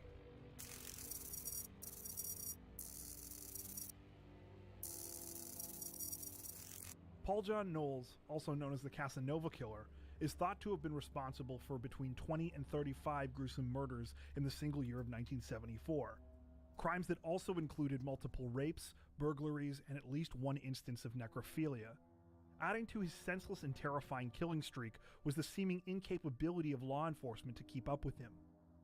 Knowles began his rampage by picking the lock of his cell in July of 1974 after an arrest for the stabbing of a bartender in Florida, and successfully evaded police for months, once narrowly escaping by reportedly brandishing a sawed-off shotgun at officers. Police finally narrowed in on Knowles for real in November of 1974, but not before a days-long chase that began with the murder of the first officer to pull him over. Even after his capture, Knowles refused to go down without a fight, and was shot and killed while in transport in December of the same year after trying to wrestle the pistol off of one of the state troopers in the vehicle. That brings us to the end of our list. Let us know if you did indeed recognize any of the names of these serial killers, and feel free to share any of your other thoughts in the comments below. And don't forget to subscribe to Crime Zone for more true crime content like this, making sure to hit the notification bell to stay up to date with our latest videos. Thank you for watching.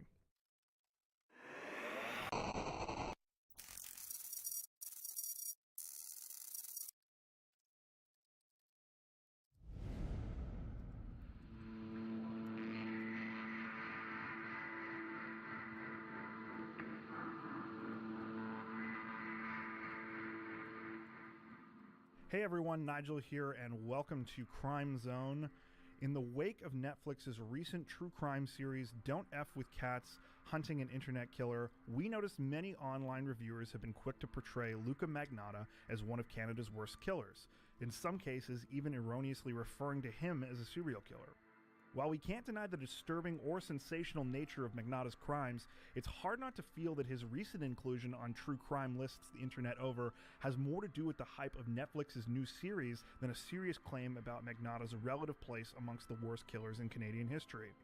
While notoriety is definitely a relevant consideration, we would argue that when weighing other important factors like impact on the community, lasting significance, and sheer number of victims, it's clear that unfortunately Magnotta is far from our country's worst killer. With that said, here is our list of 8 Canadian killers worse than Luca Magnotta.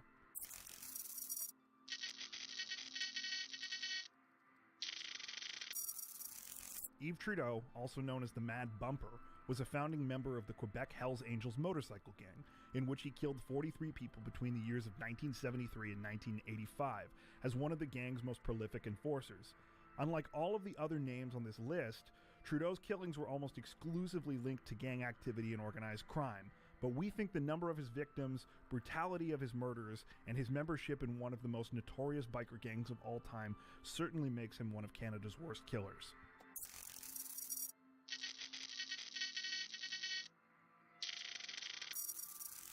If there are 2 names on this list that you've likely heard even if you're from outside Canada, it's Paul Bernardo and Carla Homolka.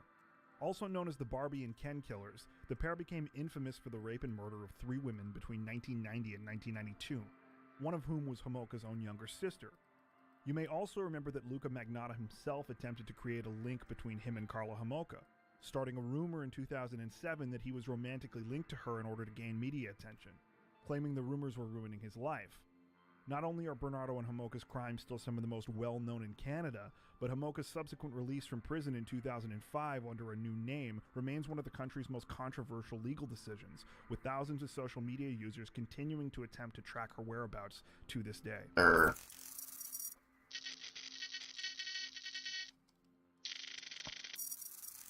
The case of Elizabeth Wettlaufer is especially disturbing because of the level of trust the public puts in its healthcare workers, particularly its nurses.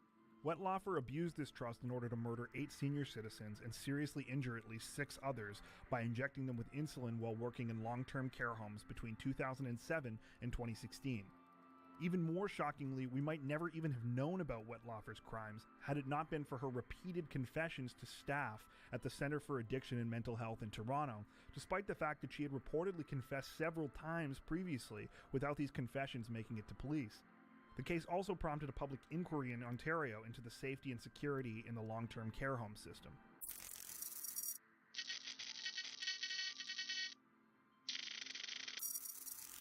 Clifford Robert Olson Jr. may not have garnered the name recognition of some of the world's most notorious serial killers, but his brutal rapes and 11 murders of children and teenagers did appropriately earn him the nickname the Beast of British Columbia.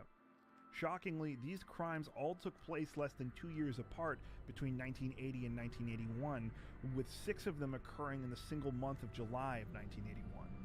Notably, Olson also scored a 38 out of 40 on the PCLR psychopathy checklist, a full 8 points above the required threshold for the designation of psychopath.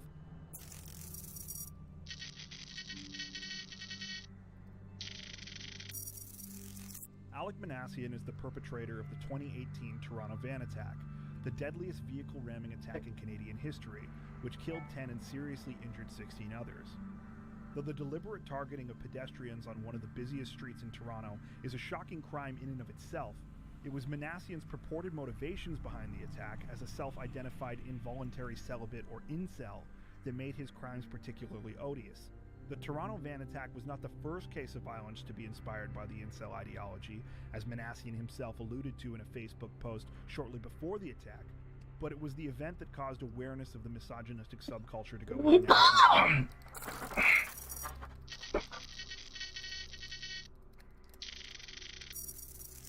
In 2019, Bruce McArthur pled guilty to 8 counts of first-degree murder, making him the most prolific serial killer ever to operate in the city of Toronto. Between the years of 2010 and 2017, McArthur primarily targeted men in the city's gay village, the vast majority of whom were from immigrant communities and were especially vulnerable due to having little family in the area or because of a need to hide their sexuality. The case was made even more complex owing to tensions between Toronto's gay community and the city's police department, with allegations of victim blaming, racism, and homophobia playing a predominant role in both media narratives and discussions about the handling of the case.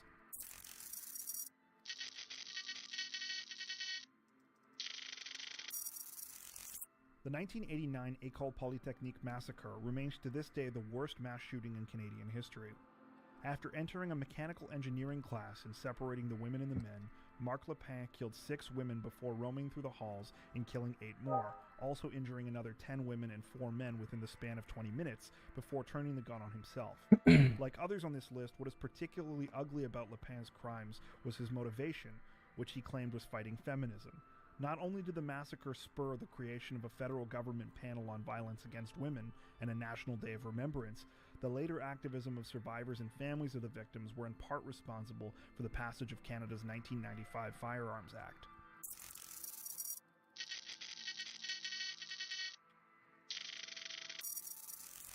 Though the order of some of the names on this list could no doubt be debated, it would be hard to argue that Robert Pickton doesn't belong at the top of any serious list of Canada's worst killers. Though he was ultimately only convicted of the second-degree murders of 6 women, he was charged with another 20, and claims to have murdered 49 women in total, even going as far as to say to an undercover agent that he wanted to kill another woman to make it an even 50. The multi-year investigation of Pickton and his infamous Port Coquitlam pig farm was the largest investigation of any serial killer in Canadian history, with the cost to the province of British Columbia estimated to be $70 million, due in part to the extensive excavation of the property in search of forensic evidence. Still more disturbing are the multiple rumors involving Pickton's pigs, of which he is suspected to have fed human remains in order to dispose of bodies, and mixed human flesh with pork he sold to the public, even briefly causing the province's health authority to issue a warning. Alright, that's our list. There are definitely many more names we could have included. Michael Wayne McGray, Peter Woodcock, Alan Legere, all of whom probably better fit the description of Canada's worst killers than Luca Magnotta, but we gotta cut the list off somewhere, right? Thank you for watching, and make sure to share your thoughts in the comments section below.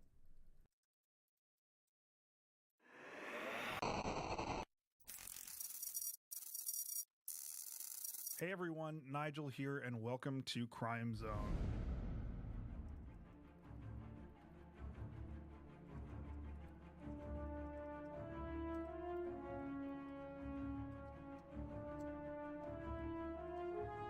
While Netflix is home to bingeable content of all genres, there is clearly a special appetite among its subscribers for true crime content. The streaming giant's already sizable library of crime series and documentaries, including their own critically acclaimed forays into the genre, seems to be growing all the time, with the last couple of years being especially prolific. This large library, combined with the platform's substantial reach, has meant that many relatively unknown or obscure crime stories have managed to gain mass awareness, either as a result of being developed into content directly by Netflix, or by simply appearing on the platform. That's what we want to take a look at today. For this list, we will be considering both crime stories popularized through documentaries produced by Netflix, as well as documentaries that appeared on the platform, but which likely wouldn't have received the same attention otherwise. That means we won't be including cases that were already widely known about before arriving on Netflix, such as the Aaron Hernandez case, the disappearance of Madeleine McCann, or the story of Amanda Knox. We also won't be considering cases that appear as part of a series looking at several different crimes, such as the confession tapes or Dirty Money. A word of warning, this video does contain details of the cases themselves, so if you haven't watched these docs yet and hate spoilers, you might want to skip this one. As always, tell us what you thought of our list in the comments sections below, and if you liked the video, don't forget to like and subscribe. With that out of the way, here is our list of 7 crime stories made famous by Netflix.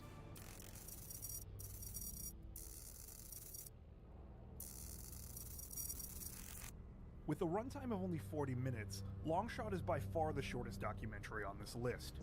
The film tells the story of Juan Catalan, whose innocence was proven in a 2003 drive-by shooting after outtakes from the HBO show Curb Your Enthusiasm showed he was attending a Los Angeles Dodgers game at the time of the murder. By pure coincidence, the footage HBO had shot for the Larry David comedy series happened to capture the exact area where Catalan and his daughter were sitting, proving his alibi. Though the novelty of the story caused it to make headlines at the time, it wasn't until the film was created and distributed by Netflix in 2017 that it became a widely known case.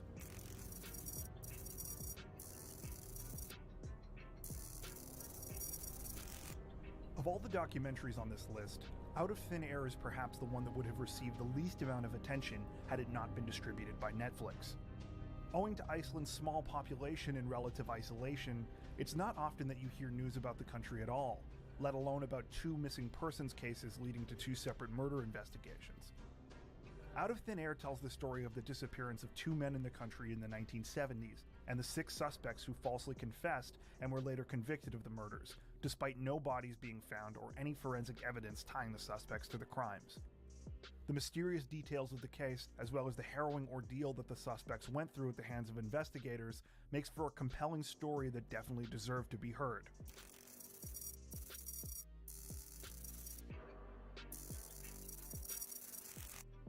The Keepers is a 7-part series released by Netflix in 2017 that tells the story of the unsolved murder of Catherine Ann Sesnick. Sesnick, known throughout the series as Sister Kathy, was a nun who taught English and drama at an all-girls Roman Catholic high school in Baltimore, before her disappearance and subsequent murder in late 1969.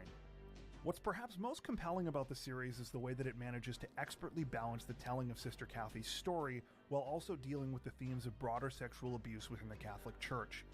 While many of us are no doubt aware of the scandals and systemic abuses within the church that have come to light over the years, The Keepers is powerful for the way that it makes the material deeply personal, relying heavily on former students, friends, and family of Sister Kathy to tell much of the story. Though sadly the murder has never been solved, the attention brought about by the series has certainly renewed interest in the case since its release.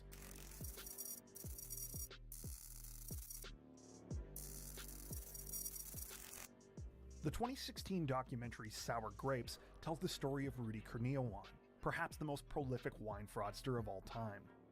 By posing as a rich Indonesian wine collector and using old bottles with forged labels, Kurniawan was able to pass off cheaper wine that he had purchased as rare, expensive bottles, fooling some of the richest and most avid wine connoisseurs in the United States in the process. By far, Kurniawan's biggest score was when he was able to sell $35 million worth of his fraudulent wines at the Acker, Maryland Condit auction in 2006, a record-breaking sale at the time. In 2014, Rudy Kurniawan became the first person in the US convicted of wine fraud, receiving a sentence of 10 years. While the amazing story was unsurprisingly well known in wine collecting circles, it's doubtful it ever would have reached the kind of mass audience it did without its distribution on Netflix. According to directors Jerry Rothwell and Ruben Atlas, as many as 10,000 of Kurniawan's wines may still be in private collections today.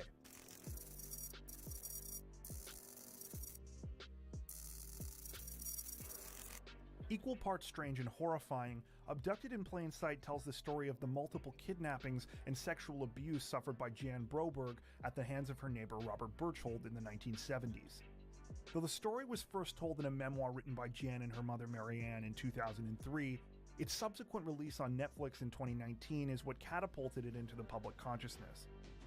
The film chronicles the nightmarish abuse suffered not only by Jan, but the entire Broberg family at the hands of Berchtold, with director Skye Borgman expertly laying out the unbelievable details of the case in its compact 90-minute runtime. The first-hand accounts from Jan and both of her parents also adds to the palpable sense of dread throughout the film, making the full extent of Berchtold's manipulation all the more impactful.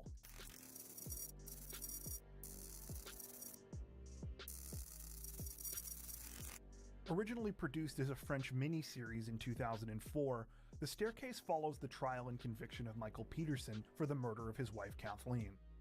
Though the premise is straightforward, the case is anything but, with the titular staircase offering up much more mystery than it first might seem.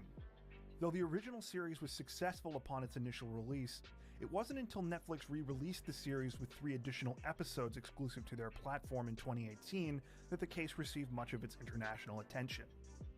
Arguably one of Netflix's best offerings in the true crime genre, The Staircase is an in-depth look at the case, the Peterson family, and the criminal justice system, and leaves viewers feeling deeply conflicted about all 3.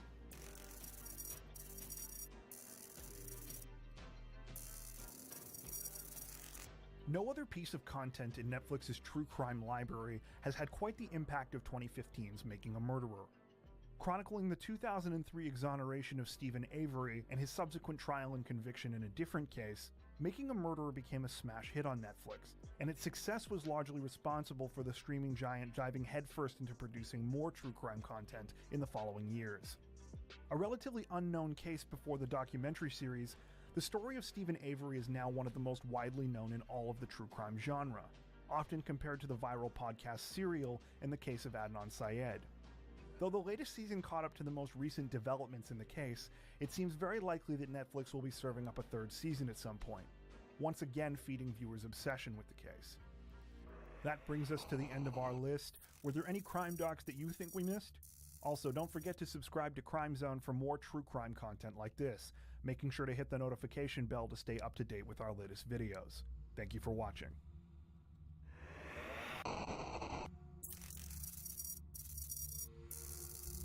Hey everyone, Nigel and Luke here, and welcome to Crime Zone. It's becoming something of a cliche to point out that the increasing digitization of everyday life is a double-edged sword. As our reliance on technology continues to grow dramatically, so too do the number of people and groups looking to exploit that reliance. Whether it's our personal and financial information, our overall privacy, or the broader global economy, the last few decades of unprecedented progress seem to have introduced as many new vulnerabilities as they have opportunities. Indeed, technology has facilitated the creation of an entirely new type of crime, the cyber attack, and these attacks have continued to grow increasingly in complexity, prevalence, and impact. Though the term cyber attack is fairly broad in scope, covering everything from direct attacks on computer networks and infrastructure to data breaches and broader hacking activities, it is only a fraction of the actions that fall under the larger umbrella of cybercrime. Today we want to take a look at some of the most notorious examples of these cyber attacks, the methods employed by attackers, and the lasting impacts of their crimes. For this list, we will not be including attacks widely agreed to be cases of government espionage or cyber warfare, as they likely deserve a list entirely of their own. Before we get to the main video, don't forget to like and subscribe if you enjoy our content, making sure to hit the notification bell to stay up to date with our latest true crime videos. With that said, here is our list of 8 notorious cyber attacks everyone should know about.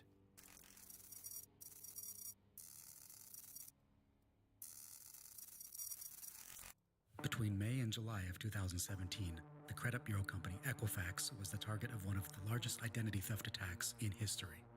After failing to update their servers to patch a known third-party software exploit, hackers were able to gain access to the company's internal servers. Once inside, the hackers obtained credential information of Equifax employees, allowing them to further search the company's credit monitoring databases while appearing to be authorized users. They also employed further encryption to hide their thousands of searches and their creation of temporary archives, which they used to transfer the data they extracted while remaining undetected. This is what allowed the hackers to continue their activities for a staggering 76 days before Equifax noticed the breach. By that time, the private records of more than 140 million Americans had been compromised, information including first and last names, birth dates, social security numbers, and driver's license numbers. Thousands of Canadian and British residents were also affected by the Equifax breach. Though the breach was attributed to members of the Chinese military by the U.S. Department of Justice, the link has never been conclusively proven. Mysteriously, as recently as March of 2020, it was confirmed that there still hasn't been any sign of a sale of the data from the breach.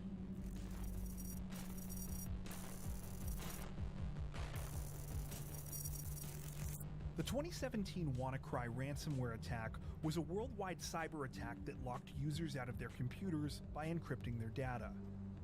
As the name suggests, the malicious software held a user's data ransom until payment was made to attackers in Bitcoin cryptocurrency. Though the exploit that WannaCry employed to carry out the attack had been patched by Microsoft prior to this, thousands of individuals and organizations that had failed to update their computers and software were still vulnerable. According to cybersecurity company Kaspersky Lab, the hardest hit countries were Russia, India, Taiwan, and the Ukraine, though WannaCry is estimated to have affected more than 200,000 computers in 150 countries worldwide, with damages ranging from hundreds of millions to billions of dollars. One of the most high-profile cases during the attack was that of the UK's National Health Service, where upwards of 70,000 hospital devices were thought to have been affected, even causing some hospitals to divert ambulances and turn away non-critical emergencies. WannaCry has been widely attributed to the North Korean Lazarus Group, a cybercrime faction that is thought to be responsible for several other high-profile attacks.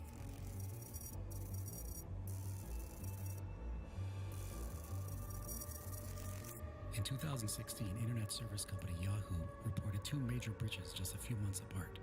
Both breaches would individually account for the largest of their kind ever discovered, with Yahoo eventually admitting the following year that all 3 billion of its users had been affected.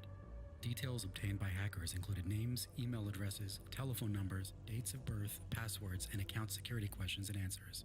This information is highly sought after in the world of identity theft, particularly for its use to break into victims' other online accounts, where passwords and security questions are often reused. Yahoo first learned of the breach in July of 2016 when the names and passwords for roughly 200 million of its user accounts were found for sale on a dark website known as The Real Deal.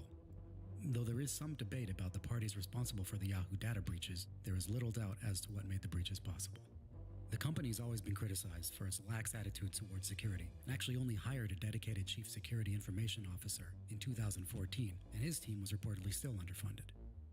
Though 2 of the 4 men eventually charged in connection with the hacks worked for Russia's Federal Security Service, it's not clear that they were working on behalf of the Russian government.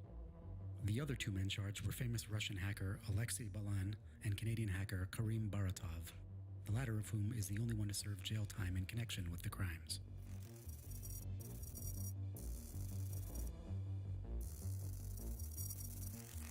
No list of notorious cyber attacks would be complete without mentioning the infamous 1988 Morris worm. One of the first computer worms to be distributed through the internet, the Morris worm also resulted in the first felony conviction in the US under the 1986 Computer Fraud and Abuse Act. The worm's creator, Robert Tapan Morris. While there were disputed accounts of Morris's motivations, with Morris claiming that he created the worm both to highlight security flaws and to determine the vastness of cyberspace, he also attempted to hide the source of his actions by making it appear as though the worm originated from MIT, rather than Cornell, where he was then a student. Regardless, the Morris worm quickly turned from an intellectual exercise into a rapidly replicating computer worm that wreaked unprecedented havoc on the early internet. Unlike a virus, a computer worm does not need to be activated after entering a computer. It can self-replicate as soon as it enters a system. This, combined with another reckless design feature that caused the worm to enter a new computer regardless of whether there was already a copy on that machine running, created a particularly virulent denial-of-service attack affecting thousands of computers. The resulting damage estimates vary wildly, but according to the US Government Accountability Office, could have been as high as $10 million. Morris was sentenced to 3 years probation, 400 hours of community service, and was ordered to pay a fine. The attack also resulted in the creation of several important institutions, such as the CERT Coordination Center, to give experts a central point for responding to network emergencies.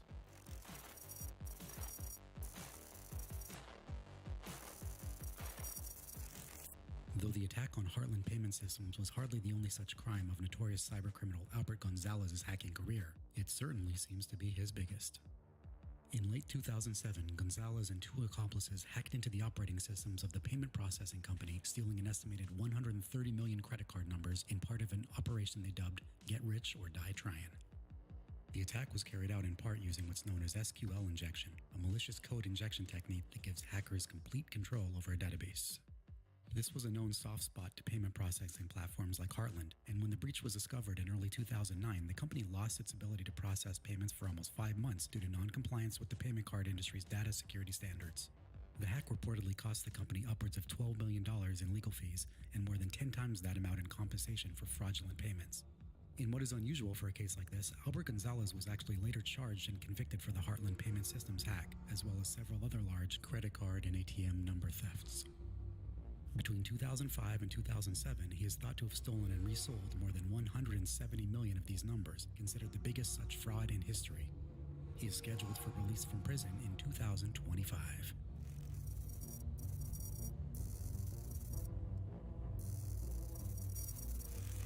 When news broke in July of 2015 that extramarital affair site Ashley Madison was the target of digital extortion, the story quickly went viral.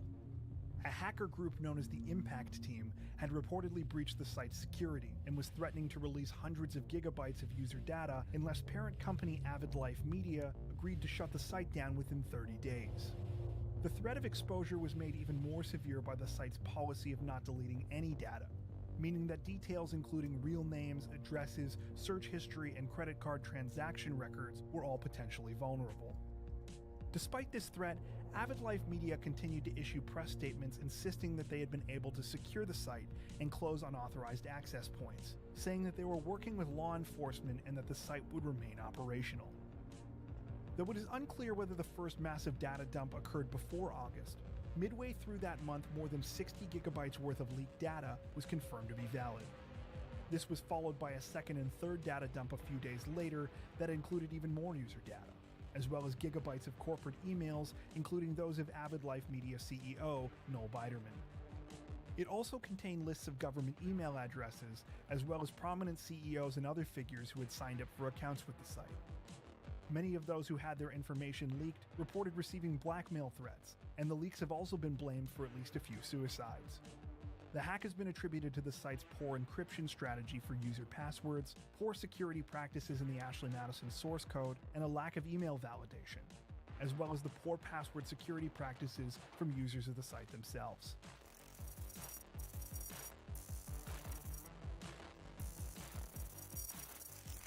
While more recent denial of service attacks might make Project Revolta look quaint by today's standards, the handiwork of then 15-year-old Canadian hacker Michael Calche was one of the early wake-up calls for government and business about their vulnerability to cyber attacks. The hacker, also known as Mafia Boy, launched a series of attacks against large commercial websites in February of the year 2000, sites that included Yahoo, Amazon, eBay, Dell, and CNN. Like the DDoS attacks that would become commonplace in the following years, Calche was able to bring down the websites by flooding the different sites' servers with requests to the point that they stopped functioning. According to Calche, Project Revolta was an attempt to gain credibility for him and his hacking group. Perhaps more successful than he bargained for, however, Mafia Boy soon attracted the attention of the FBI and RCMP, and was later arrested after sharing details about the crimes on a chat room that hadn't yet been publicized in the media. In September of 2001, he was sentenced in Montreal's youth court to 8 months of open custody, 1 year of probation, and also given a small fine. Understandably, his internet access was also restricted.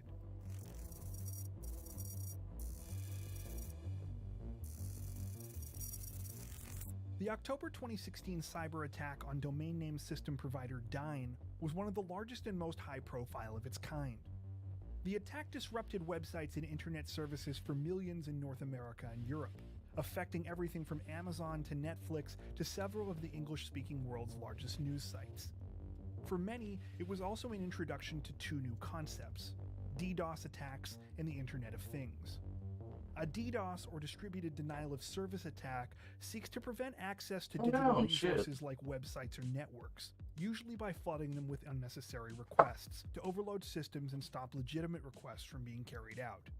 It's often explained as a bit like crowding the entrance to a shop door, preventing legitimate customers from getting inside. Unlike regular denial of service attacks, a distributed denial of service attack floods the victim with requests from many different sources, making it impossible to stop the attack by blocking a single source. This is where the Internet of Things comes in. Referring to any device that can transfer data over a network without direct human-to-human or human-to-computer interaction, the Internet of Things includes a growing array of everyday devices such as printers, cameras, baby monitors, and kitchen appliances that are now Internet connected. By infecting these devices with malware, hackers were able to turn these household items into what's known as a botnet, where they took part in the DDoS attack by sending these bogus requests.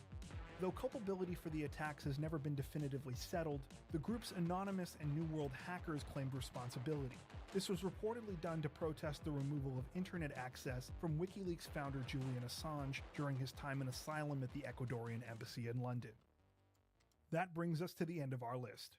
Can you think of any cyber attacks we might have missed? Also, don't forget to subscribe to Crime Zone for more true crime content like this, making sure to hit the notification bell to stay up to date with our latest videos. Thank you for watching.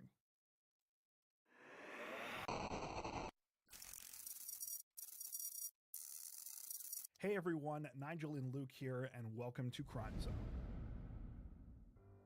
There is perhaps no form of illegal activity that has captured our collective imaginations like that of organized crime. From loan sharking to fraud schemes to protection rackets, examples of these networks' shady dealings and our fascination with the figures behind them are pervasive in popular culture. Indeed, it seems that no matter what the year, there is another tell-all mafia book or another film or TV series inspired by real-life mob stories. Aside from the crimes themselves, much of the mob's notoriety comes from its brutal methods of enforcement.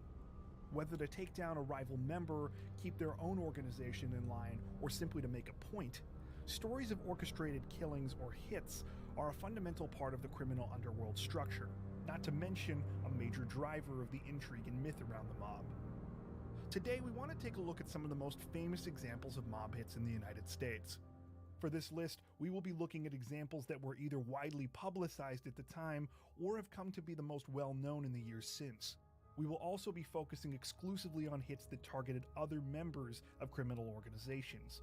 So that rules out people like Jimmy Hoffa, who certainly worked with organized crime, but wasn't a member of the mob in his own right. If you like our video, don't forget to like and subscribe, hitting the notification bell to stay updated about our latest true crime content. With that out of the way, here is our list of 11 famous US mob hits.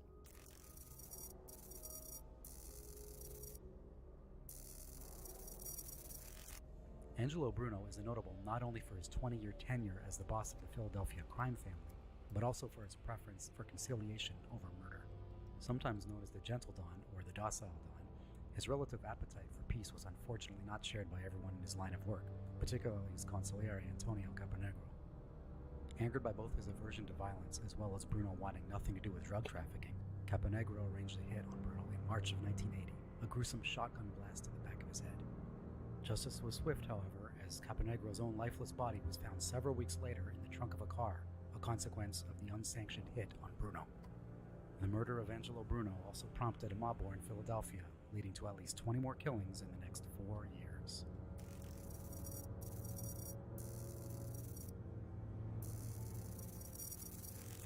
Perhaps the only thing Carmine Galante is better remembered for than his viciousness is his love of cigars. Diagnosed with a psychopathic personality at the age of 21, the Bonanno crime family mobster was thought to have been involved in at least 80 murders by the time he turned 30. In the 1950s, Galante was sent to Montreal to oversee the organization's drug business, part of the famous heroin smuggling operation known as the French Connection. Incidentally, it would be Galante's attempt to take over the narcotics market completely a couple decades later that would ultimately be his undoing. In the 1970s, after unofficially seizing control of the Bonanno crime family, Galante organized the murders of several members of the rival Gambino crime family in order to consolidate the drug trafficking market. This understandably drew the attention of leaders of other New York crime families. Genovese crime boss Frank Thierry began contacting other family leaders and succeeded in getting approval for a hit on Galante, even obtaining approval from Galante's former boss, Joe Bonanno. On July 12, 1979, Galante was gunned down while eating lunch on the open patio of Joe and Mary's Italian-American restaurant, dying with his signature cigar still between his teeth.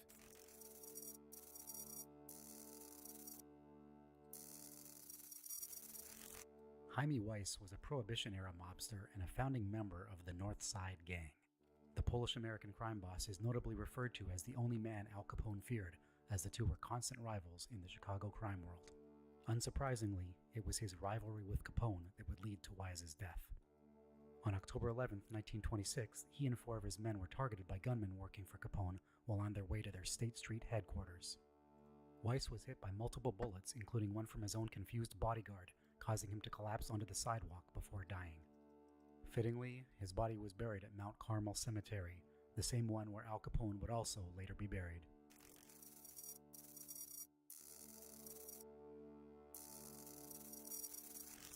Paul Big Paulie Castellano succeeded Carlo Gambino as the head of the Gambino crime family in 1976. From the very beginning, Castellano's surprise succession caused tensions in the family, as underboss Anilo Della Croce had been expected to get the appointment, but was passed over due to Castellano's focus on white-collar business being viewed as more valuable to the organization. The move effectively split the Gambinos into 2 competing factions. Indeed, Castellano's focus was on large enterprises in the construction and food sector, semi-legitimate businesses that were even more lucrative due to their mob ties. At the height of his power, he preferred to handle his business out of his massive White House replica mansion on Staten Island, rarely venturing outside or meeting with more than 1 or 2 people to receive information and give orders. As a result, Castellano was never able to earn the respect of many of those involved in traditional mob activities who felt that Castellano lacked street credibility. One such man was now notorious mobster John Gotti, who despised Castellano and his leadership style. After the death of Anilo Della Croce and Castellano's appointment of an unpopular replacement for him, Gotti and infamous mob hitman Sammy the Bull Gravano sensed an opportunity and decided to have Castellano killed. On December 16, 1985, as he was exiting his car on the way to a meeting at Sparks Steakhouse in Manhattan, gunmen ran up and shot Castellano several times while Gotti observed across the street. The hit led to Gotti's succession as the head of the Gambino crime family shortly thereafter.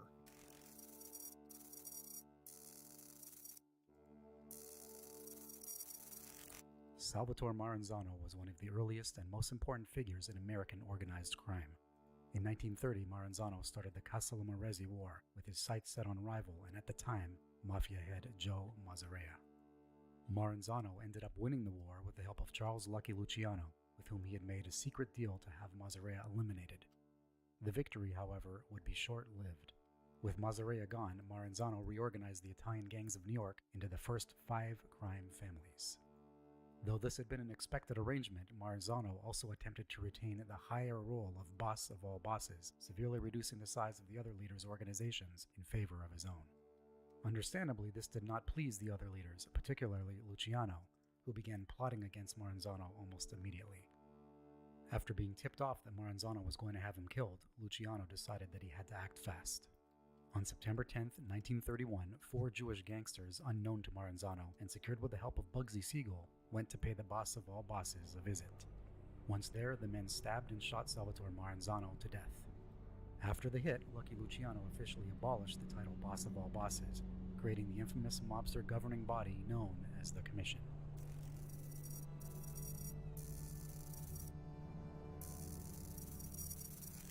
Crazy Joe Gallo was a member of New York's Prepatch crime family and is perhaps best known for his alleged involvement in the hit on crime boss Albert Anastasia in 1957.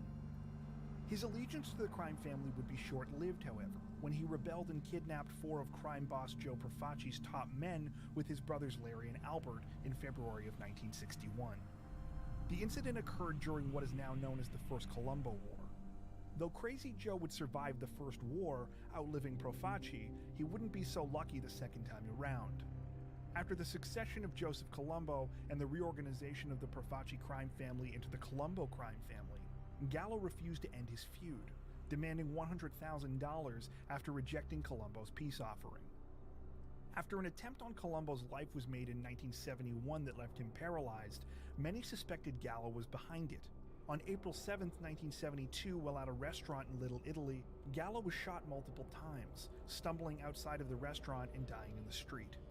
Though there were competing versions of who killed Gallo and the reason behind it, with Colombo associates and Irish hitman Frank Sheeran both claiming responsibility, there is little doubt that the killing was an ordered hit.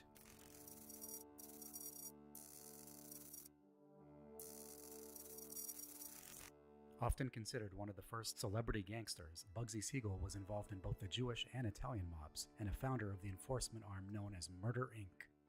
When the bootlegging business dried up with the repeal of prohibition laws, Siegel set his sights on gambling.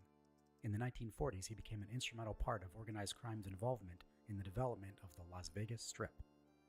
Financing some of the original Vegas casinos, Bugsy's most notable project, the Flamingo Hotel, would also become his downfall. Opening to poor reception in late 1946, the hotel closed and was reopened several months later in 1947. On the night of June 20th, 1947, Bugsy Siegel was shot in the head through the window of his girlfriend's Beverly Hills house. Though there are competing stories of what the final straw was prompting the hit on Siegel, the general consensus is that the mob bosses above Siegel were tired of waiting for results. The crime remains officially unsolved.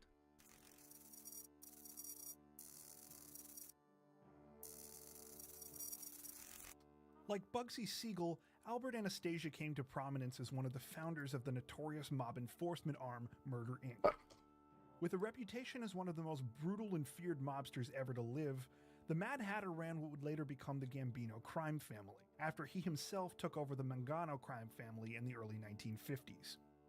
Unfortunately for Anastasia, his ascension came at a time of increasing tensions between the 5 major New York crime families, a fact that undoubtedly put a target on his back.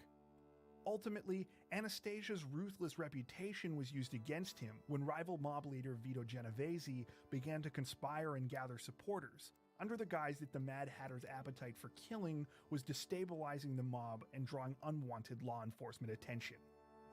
Genovese's plan was successful, winning him the support of many high-level mobsters, including Anastasia's eventual successor, Carlo Gambino. On October 25, 1957, after entering the barbershop of the Park Sheraton Hotel unprotected, Anastasia was gunned down by 2 men while sitting in a barber's chair. In what has become an iconic part of the hit, a shocked Anastasia is said to have lunged at what he thought were his attackers during the shooting, but was actually just their reflections in the mirror. Prepatch mobster Crazy Joe Gallo is widely thought to have been one of the shooters.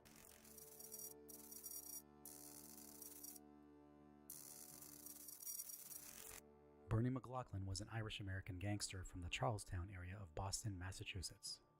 After Irish gangs in the city decided to break away from Italian control, McLaughlin became the leader of his own gang, often carrying out contract killing for mobsters all over New England, including the infamous Winter Hill Gang. It was this association that would ultimately lead to his death. After his brother George drunkenly groped the girlfriend of another mobster at a 1961 Labor Day party and took a beating, McLaughlin became enraged when Winter Hill Gang leader Buddy McLean refused to turn over the men responsible for the beating. After later being spotted attempting to wire a bomb under McLean's car, Bernie McLaughlin sealed his fate. He was gunned down a month later outside of the Morning Glory Cafe by McLean and 2 other men. The chain of events set off a years-long conflict referred to as the Boston Irish Mob War, during which Buddy McLean was also killed and replaced by infamous Winter Hill Gang leader James Whitey Bulger.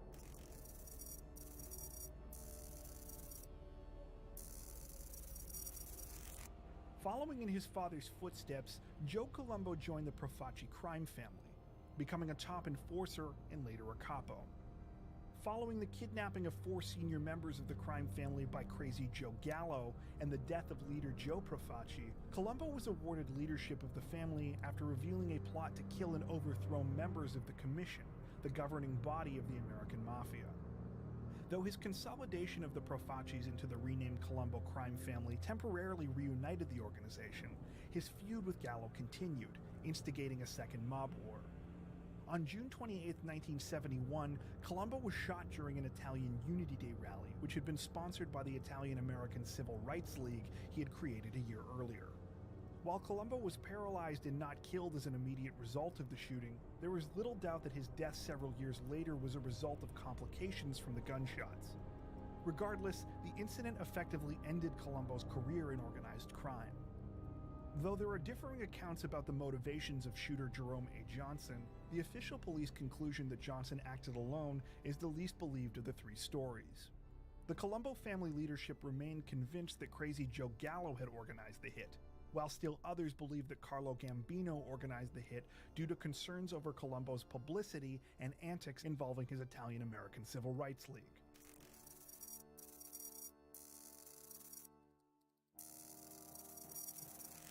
The St. Valentine's Day Massacre is one of the bloodiest and most well-known incidents to take place during the infamous 1920s rivalry between Chicago's North Side and South Side gangs.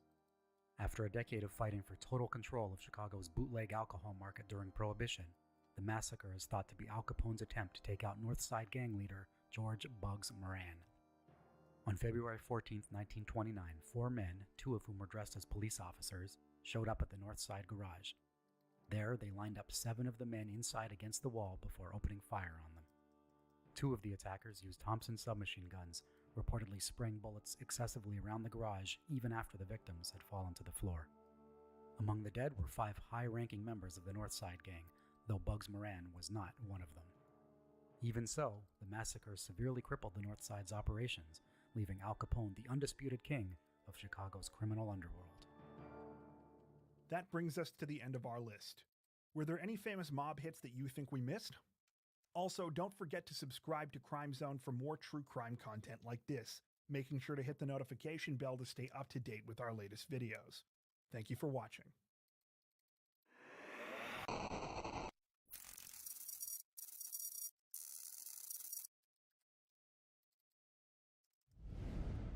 It's hard to overstate the revolutionary contribution DNA has made not only to our understanding of biology, but to the realm of criminal justice. Initially discovered in 1953, it would take more than 30 years before the Nobel Prize-winning discovery was viable for use in the field of forensics, following the work of British geneticist Alec Jeffreys in the early 1980s. While DNA was inevitably first utilized to help law enforcement, it was only a few short years before its value was also realized as a tool for the wrongfully convicted. Indeed, as of 2013, all 50 states in America have passed post-conviction statutes concerning access to DNA testing, and DNA evidence has been responsible for over 360 exonerations in the US since 1989. Despite its usefulness, however, you might be surprised to find out that DNA evidence has only featured in a minority of exoneration cases in the US, though legal advocacy organizations like the Innocence Project are working to change that. Combined with continuous improvements to the science, DNA testing has nevertheless earned its reputation as the gold standard of exculpatory evidence. Today we want to take a look at some historic US exoneration cases involving DNA, focusing on scientific achievements, notable landmarks, and overall importance to the realm of criminal justice. Before we get to the main video, don't forget to like and subscribe to Crime Zone for more true crime content like this, making sure to hit the notification bell to stay up to date with our latest content. Also, if you're wondering why we didn't include cases like Kennedy Brewer or Levon Brooks that appeared in Netflix's new series The Innocence Files, we opted to leave them for an upcoming video. Be sure to look out for that in the next few days. With that out of the way, here is our list of 7 historic US DNA exoneration cases.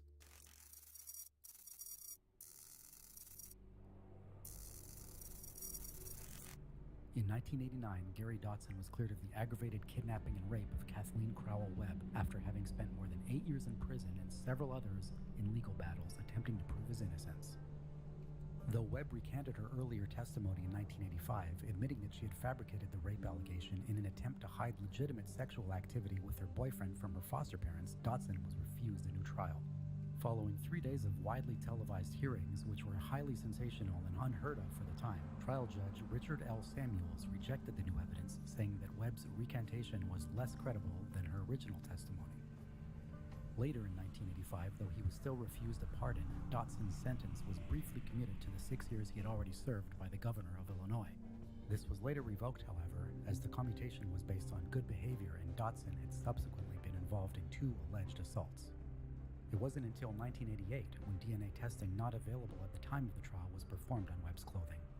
The evidence excluded the possibility of Dotson being involved in the case and was furthermore a positive match to Webb's boyfriend from the time of the incident. In the summer of 1989, Dotson finally had all charges against him dropped, becoming the first person to be exonerated of a criminal conviction by DNA evidence.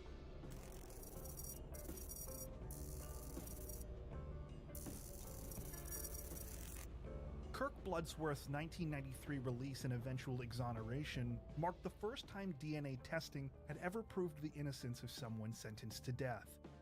Though this had been commuted to 2 consecutive life sentences by the time of his DNA evidence appeal, Bloodsworth spent 2 of his nearly 9 years in prison on death row after being convicted of the brutal 1984 rape and murder of a 9-year-old girl in Maryland.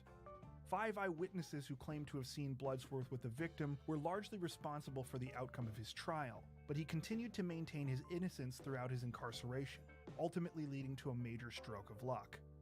In 1992, Bloodsworth read an account of a murder case in England, detailing both how DNA evidence had led to the conviction of the real killer and the exoneration of an earlier suspect. He proceeded to push for such testing in his own case, resulting in a negative match to DNA samples recovered from the scene of the crime.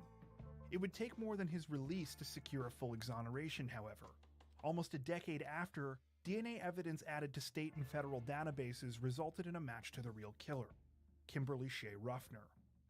In a shocking coincidence, Ruffner had not only been incarcerated at the same institution as Bloodsworth a mere month after the rape and killing on an unrelated case, his cell was only 1 floor below.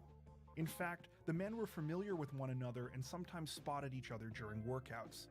Ruffner pled guilty to the 1984 rape and murder in 2004, and Bloodsworth received his full exoneration.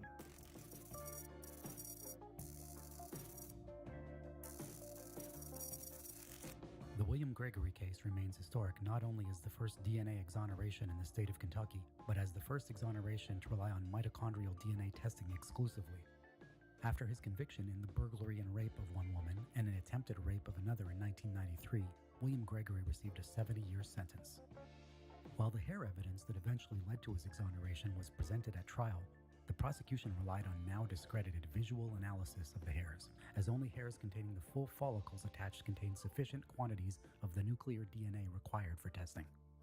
Combined with the testimony of their 2 supposed eyewitnesses, the state was able to secure a conviction, and Gregory would spend the next 7 years incarcerated. After exhausting his appeals, Gregory contacted the Innocence Project, who by now were able to employ the newly available mitochondrial testing in this case. Gregory was excluded as the source of the hairs in the first test, and after a series of tests run by the prosecution, they also concluded the hairs did not belong to him. He was released in the year 2000.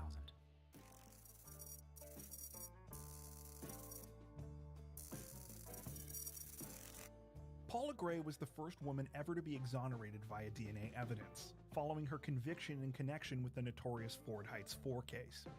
The case centered around the high-profile 1978 rape and murders of a young couple in Illinois, and the 4 men subsequently convicted of the crimes on false forensic testimony and police coercion of a witness. That witness was Paula Gray, a teenager with a mild intellectual disability who the police interrogated and held without legal counsel for 2 days before she testified to a grand jury, implicating the 4 men police suspected of committing the crimes. Though Gray later recanted her testimony at a preliminary hearing, it merely resulted in her also being charged in the rape and murder case, where she would eventually be convicted alongside 3 of the 4 other suspects, personally receiving a 50-year sentence. In 1982, Gray received a new deal from the state in exchange for her testimony against 2 of her co-defendants who had won retrials, as well as the 4th man initially charged in the case, Verneil Jimerson. She was released in 1985 after serving a total of 9 years for a crime she didn't commit. It wasn't until 1996, however, that DNA testing would exonerate all 5 defendants, also leading to the conviction of the real perpetrators and a full pardon for Gray in 2002. Gray's exoneration is even more noteworthy when you consider that it is one of the exceedingly few DNA exonerations involving women even now. Though exact numbers are hard to come by, according to the Innocence Project, as of 2010, only 4 women, including Gray, had ever been exonerated in the US as a result of DNA evidence.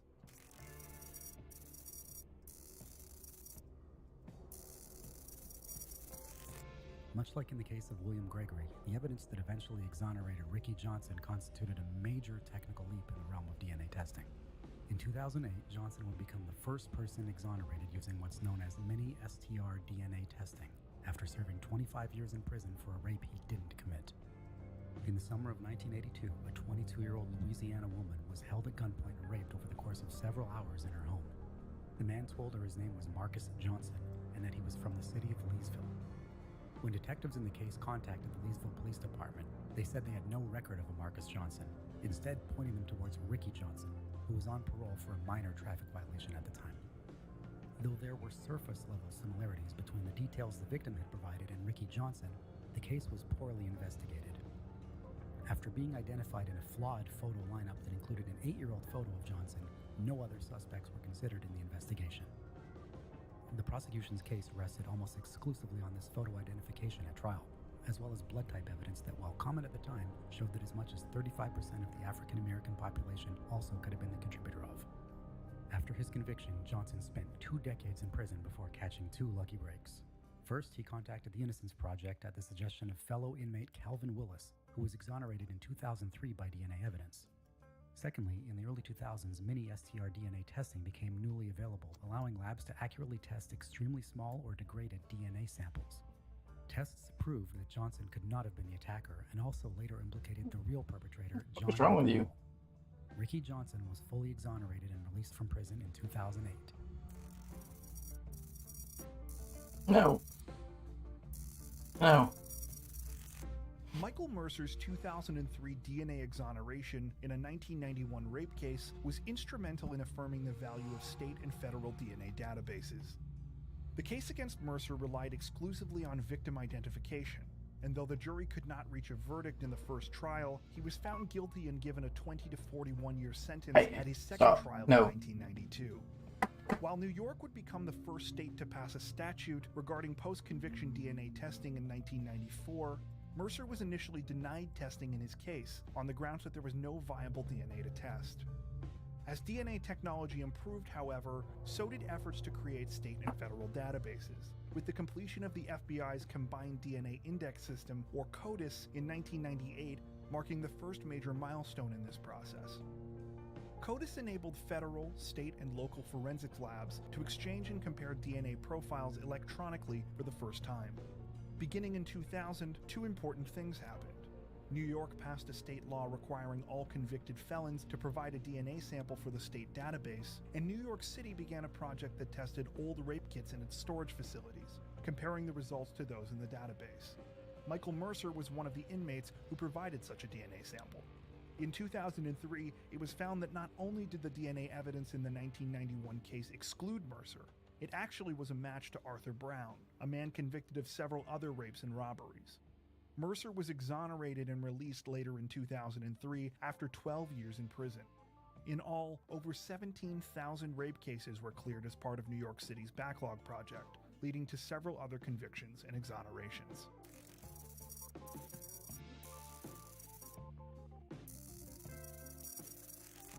Though there is certainly no shortage of interesting details about the case, what's perhaps most notable about Craig Coley's conviction and subsequent exoneration are his records as both the longest-serving inmate ever to be exonerated by DNA evidence and, recently, as the recipient of the largest monetary settlement resulting from such a case.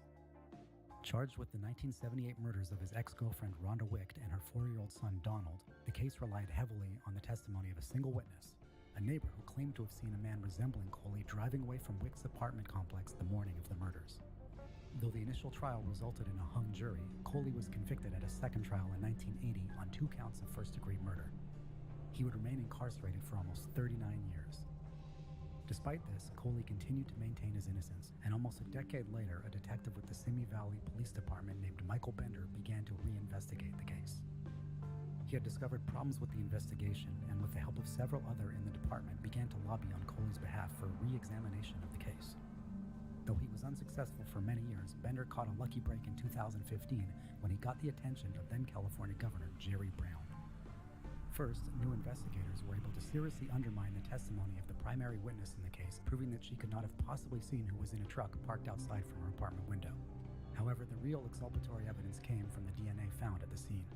Though it was thought to have been destroyed, a piece of Rhonda Wick's bedsheets were recovered and found to have sperm from another man on it, but it contained no DNA from Craig Coley. Coley was released and fully pardoned in 2017, and in early 2019 received a $21 million settlement from the city of Simi Valley, California. It is currently the largest settlement of its kind in connection with a wrongful conviction. That brings us to the end of our list. Are there any other DNA exoneration cases you'd like to hear about? Also, don't forget to subscribe to Crime Zone for more true crime content like this, making sure to hit the notification bell to stay up to date with our latest videos. Thank you for watching.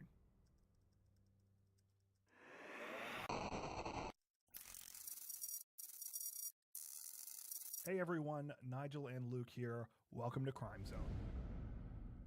Though there have been several true crime documentaries that have highlighted the work of the Innocence Project, Netflix's latest collaboration with the renowned legal advocacy group is arguably the best to date. By using several cases as a lens through which to view broader issues that lead to wrongful convictions in the US, the Innocence Files manages to shine a light on systemic problems with the criminal justice system while maintaining an empathic connection to the lives of those whose stories they tell. Understandably, the series has no shortage of troubling moments, with viewers getting to experience firsthand a mere fraction of the frustration and helplessness felt by the subjects and their families. Today, we want to take a look at some of the most outrageous details exposed in the series, focusing on facts that were shocking, unbelievable, or that simply made us angry. Admittedly, this list is going to be subjective, but we tried to find a balance between things that stood out to us in our own viewings, as well as some of the popular reactions we've seen online. If there's something you think we missed, make sure to tell us about it in the comments below. Before we get to the main video, don't forget to like and subscribe to Crime Zone for more true crime content like this, making sure to hit the notification bell to stay up to date with our latest content. With that out of the way, here is our list of 7 shocking details exposed in the Innocence Files.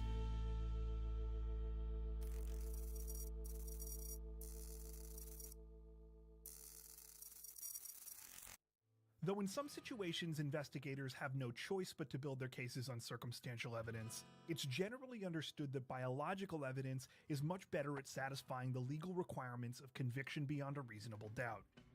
That's why the 1994 rape conviction of Kenneth Wynemko is particularly egregious. Though there was ample biological evidence collected from the scene, and DNA testing was readily available at the time, this evidence was completely overlooked and never analyzed by Detective Thomas Ostin. Though blood, semen, and fingernail DNA evidence would all later lead to Wynemko's exoneration, the prosecution instead relied on a bogus jailhouse confession from an incentivized witness and a composite sketch from the victim, who had previously admitted she never got a good look at the perpetrator. Beyond the tragedy of Wynemko's wrongful conviction, the lack of initial DNA testing also resulted in no justice for the victim in the case, as by the time the real perpetrator Craig Gonser was identified, the statute of limitations on the case had expired.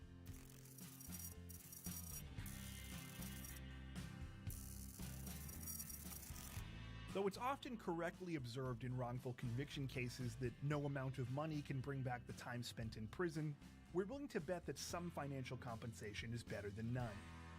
And though the wild variation in these financial settlements is arguably sometimes an injustice in itself, you would think that any investigation involving the level of misconduct seen in the Alfred Dwayne Brown case would warrant a serious payout.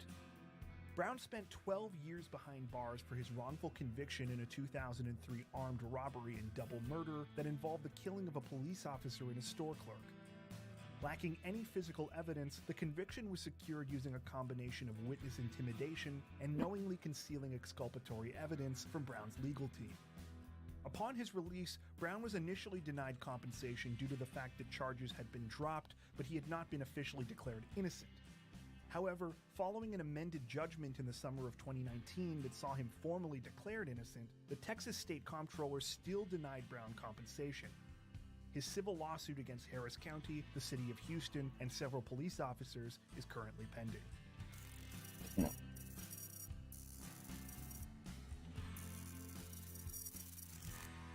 Although every case covered in the Innocence Files contains a sizable share of injustice, Thomas Hainsworth's 1984 arrest and conviction has a particularly nightmarish quality to it. With no prior record and no objective reason to suspect him of criminal activity, he was spotted on an ill-fated trip to the grocery store by a rape victim and accused of the crime, after which accusations just kept rolling in. Though the trauma and confusion of the victims is understandable, the same can't be said of the actions of police and investigators. Particularly maddening is the fact that after Hainsworth's conviction, crimes following the same pattern and MO continued to happen in the same area of Richmond, Virginia. After the arrest of Leon Davis a couple of months after Hainsworth's conviction, the rapes finally stopped, but no one bothered to revisit his case. It would take 27 years for Hainsworth to fully prove his innocence and to be released from prison, resulting in all of the crimes properly attributed to Leon Davis.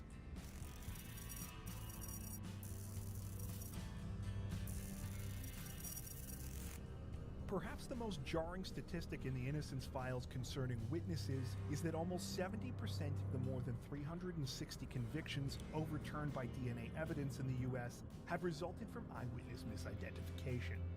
Not to be confused with coerced or fabricated eyewitness testimony, such as in the Frankie Carrillo case, witness misidentification plays a role in a shocking number of wrongful convictions.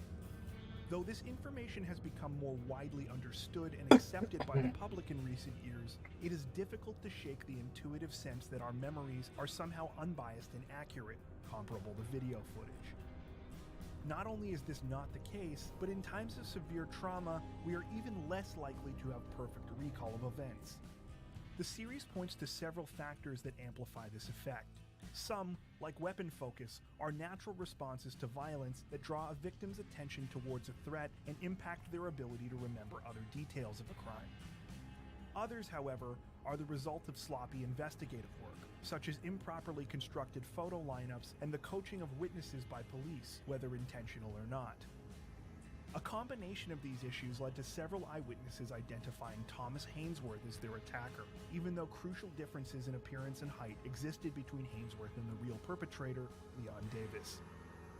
According to the Innocence Project, only 25 states have currently implemented reforms to ensure the integrity of police lineups.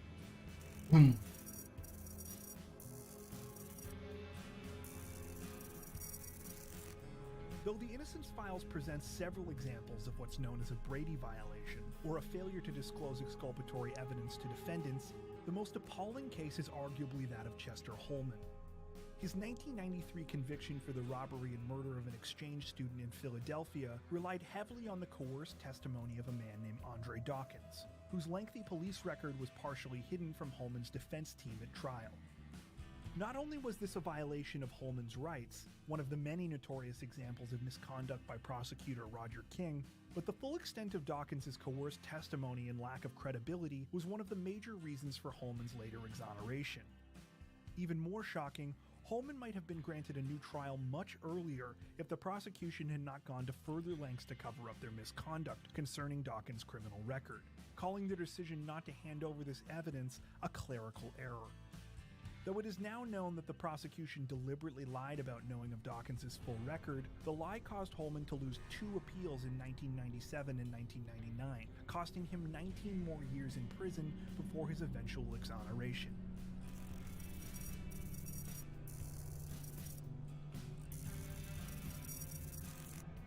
While it's tough to narrow down the outrageous conduct of former forensic odontologist Michael West to one defining incident, we felt that this particular detail was too hard to ignore. In some of the most iconic footage from the series, West can be seen almost comically rolling the dental mold of a top set of teeth over marks on the bodies of 2 victims. Marks he insists are bite wounds inflicted by Lavon Brooks and Kennedy Brewer. Astonishingly, however, it is revealed in the course of the series that there were no corresponding marks from a bottom jaw on any of these wounds, meaning they were not bite marks at all, but instead likely resulted from crayfish activity in the water where the bodies were recovered. Despite this, West's testimony in the trial of both Brooks and Brewer were largely responsible for their wrongful convictions, and West remains unapologetic about the bad forensic analysis, to say the least. While the series presents a skeptical attitude towards bite mark evidence overall, West's analysis didn't even hold up under the scrutiny of others in his field, such as Dr. Richard Souveron, who famously used bite mark evidence in the Ted Bundy case. West was also the first member to be suspended from the American Board of Forensic Ontology, shockingly before his analysis and testimony were solicited in the Kennedy Brewer case. As it stands, bite mark evidence is still admissible in all 50 states. Ding, sparkle, sparkle. While the concept of prosecutorial immunity is well It's been a minute, but yeah. circles, the extent to which it shields prosecutors from the consequences of their misconduct I'm is just one of the chilling. most compelling points raised in the Innocence Files. We are given several examples of this misconduct throughout the series. Witness intimidation in the cases of Chester Holman and Alfred Dwayne Brown, falsified evidence in the cases of Levon Brooks and Kennedy Brewer, and numerous examples of failure to disclose exculpatory evidence in the form of phone records, DNA samples, and the extensive criminal history of a star witness. None of these actions by prosecutors resulted in direct criminal charges or civil damages, however, due to the legal immunity afforded to prosecutors. In fact, rather than consequences, repeat offenders such as Roger King and Linda Davis were given significant prestige, and in the case of Davis specifically, a later appointment as a judge. A statistic near the end of the series states that You guys since doing alright? 1970 there have been over 16,000 cases of prosecutorial misconduct in the US, but less than 2% have resulted in public sanction. Though this is unsurprising given the broad scope of prosecutorial immunity, it is nonetheless a shocking revelation. That brings us to the end of our list. Make sure to let us know what you thought the most shocking detail in the Innocence Files was in the comments below. Also, don't forget to subscribe to Crime Zone for more true crime content like this, making sure to hit the notification bell to stay up to date with our latest videos. Thank you for watching.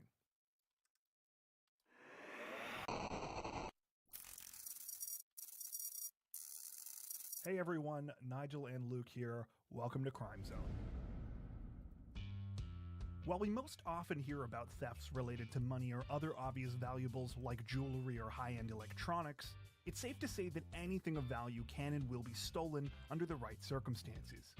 While that usually means opportunistic crimes like petty theft and other items not seriously protected due to their low value, it's certainly not always the case. Like most things, theft does occasionally reward those willing to think outside the box. Today we want to take a look at some of the most unbelievable things ever stolen.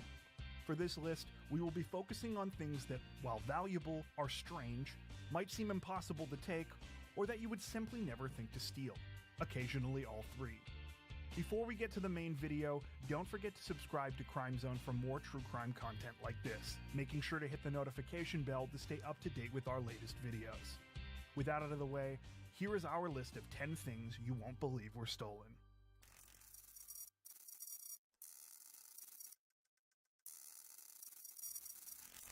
In 2012, a Chilean man was caught transporting thousands of dollars worth of stolen glacier ice. The ice was from the Jorge Montt Glacier in Bernardo O'Higgins National Park, one of the fastest retreating glaciers in the world. Because of the rugged terrain, usually only accessed by boat or helicopter, the man was easy to spot behind the wheel of a large refrigerated truck. The truck contained more than 5 tons of ice from the glacier and was going to be sold to local bars and restaurants in Chile's capital of Santiago. In addition to the theft, authorities considered adding charges under the National Monuments Act for violating the country's heritage.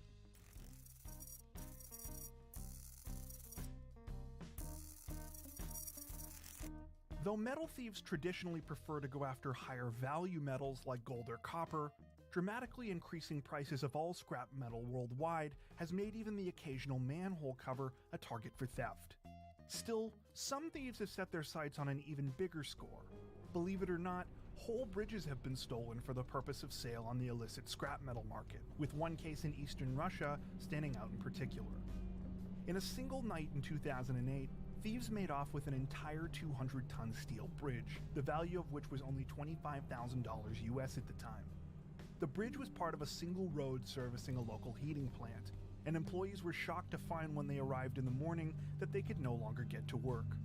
The company estimated it would cost 10 times the amount of the actual stolen materials to replace the bridge, also stating that the next one would be made out of reinforced concrete.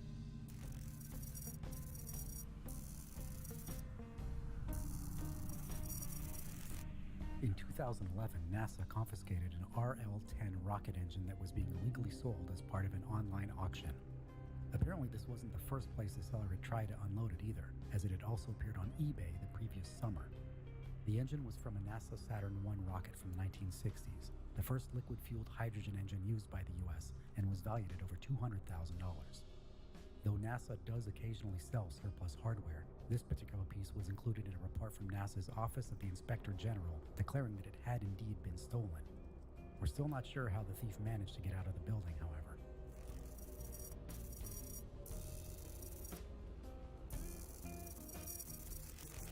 The theft of over 3,000 tons of maple syrup from a storage facility in Quebec between 2011 and 2012 earned the informal nickname the Great Canadian Maple Syrup Heist.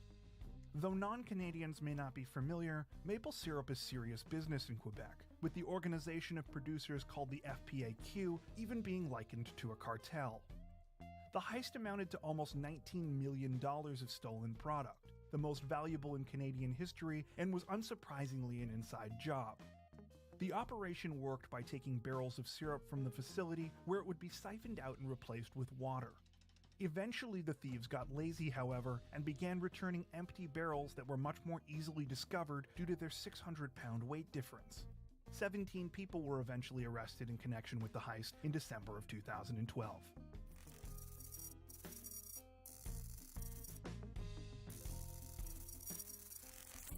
A wallet belonging to the first president of the United States was stolen from its display case in the Old Barracks Museum in New Jersey in the winter of 1992. Though we don't imagine George Washington had any upcoming purchases to worry about given that he'd already been dead for 200 years at the time, the wallet was nonetheless a priceless piece of American history. Even worse, the wallet had been loaned to the museum by a private collector. There were obviously no extraordinary security measures in place at the museum, as the thief was able to simply lift the plexiglass cover on the display case, walking off with the artifact. Though the wallet was returned 3 weeks later, it arrived without its former contents. $1.66 in colonial American currency, said to have been a dollar bill printed in 1779, and a two-thirds dollar bill printed in 1776. The currency was reportedly never recovered.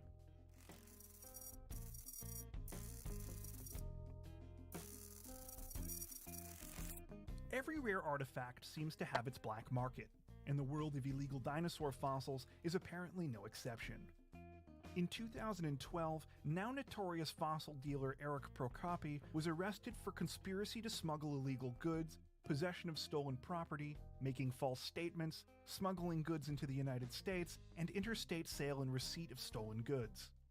The most severe of these charges related to the import and sale of a species of dinosaur known as the Tyrannosaurus bataar, a variety found in Mongolia where it is a violation of the Constitution to remove dinosaur fossils without government consent. Needless to say, Procopi did not have that consent. Though the Tyrannosaurus was sold at auction in New York for over $1 million, the US government was able to track down the skeleton and return it to Mongolia the following year. In 2014, Procopi ended up spending 3 months in jail as a result of various fossil smuggling crimes, though illicit Mongolian dinosaur fossils would still turn up in the following years. In one high-profile incident in 2015, actor Nicolas Cage ended up returning a skull to Mongolia from the exact same species of dinosaur, a fossil he had reportedly outbid Leonardo DiCaprio for in 2007. Though the skull originated from a gallery that had previously sold fossils smuggled by Procopi, it was never officially confirmed whether Cage's fossil was one of them.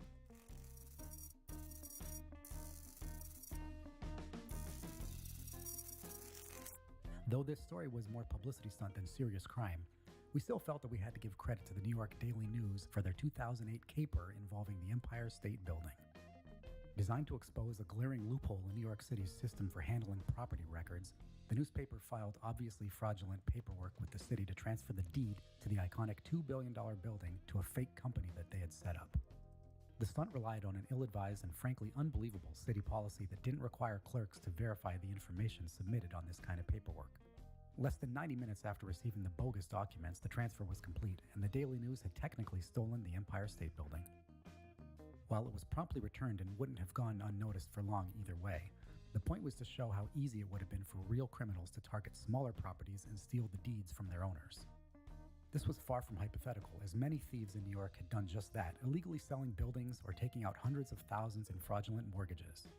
It's not often that stealing is used as a tool for good, but in this case, it looks like the Daily News did the right thing.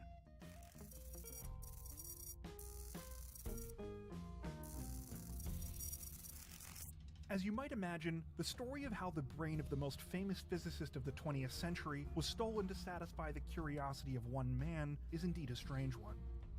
Just several hours after Albert Einstein's death in 1955, pathologist Thomas Stultz Harvey removed and weighed his brain, a decision that immediately put him in shaky ethical territory. Though it is still unclear what Einstein's final wishes actually were for his body, the idea to remove the brain appears to be one Harvey came up with entirely on his own. Despite this, Harvey eventually secured the permission of Einstein's eldest son to temporarily take possession of the brain, with the promise of sending the samples to qualified scientists to conduct research. At the time, it was believed that much could be learned about Einstein's genius simply by looking at his brain. Though Harvey did indeed send out samples to leading specialists, little resulted from their work and interest quickly died down. From there, things get murky, but what we do know is that Harvey kept the brain in his possession for decades, despite failing to deliver on the initial promise of groundbreaking research on Einstein's unique genius. Though pieces of the brain were shockingly revealed to still be in Harvey's possession in 1978 by journalist Stephen Levy, it wasn't until 2010 that all of Harvey's remaining samples of Einstein's brain were properly transferred to the National Museum of Health and Medicine.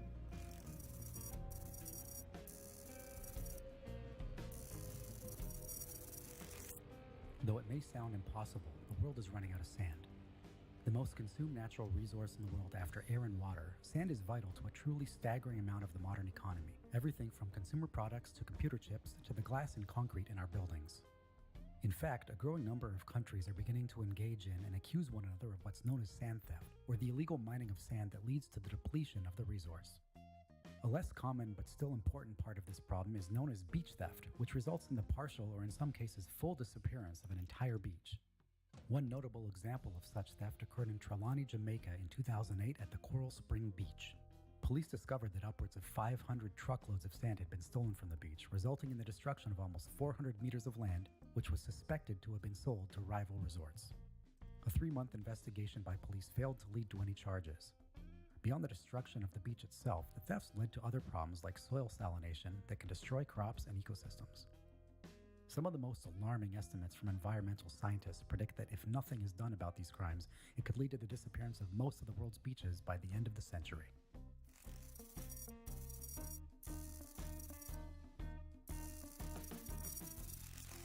Of all the thefts on our list, none arguably has as many crazy details as the 2009 theft at the British Museum of Natural History. In June of that year, 20-year-old Royal Academy musician Edwin Rist managed to make off with the preserved skins of 299 tropical birds, including some from legendary naturalist Alfred Russel Wallace. Wallace was a contemporary of Charles Darwin, and the skins were priceless historical specimens dating back to the mid-1800s. The details only get stranger from there. While Rist undoubtedly stole the skins in part for their millions of dollars in monetary value, he also had another reason for the theft. The feathers of tropical birds are highly sought after in the fly fishing community among a niche group of salmon fly tyers who adhere to the methods and materials of Victorian-era fly fishermen. Rist was a fly tying prodigy and had been obsessed with the craft since his early teens. According to reports about the case, he had sold some of the feathers to buy himself a golden flute, but many others he kept for himself and gave to fellow fly tyers. Though Rist was hardly a master criminal and was caught and convicted roughly a year later, he served no jail time, and to this day, much of the priceless haul remains uncovered. That brings us to the end of our list. Had you heard of any of these strange theft cases? Let us know in the comments below. Also, don't forget to subscribe to Crime Zone for more true crime content like this, making sure to hit the notification bell to stay up to date with our latest videos. Thank you for watching.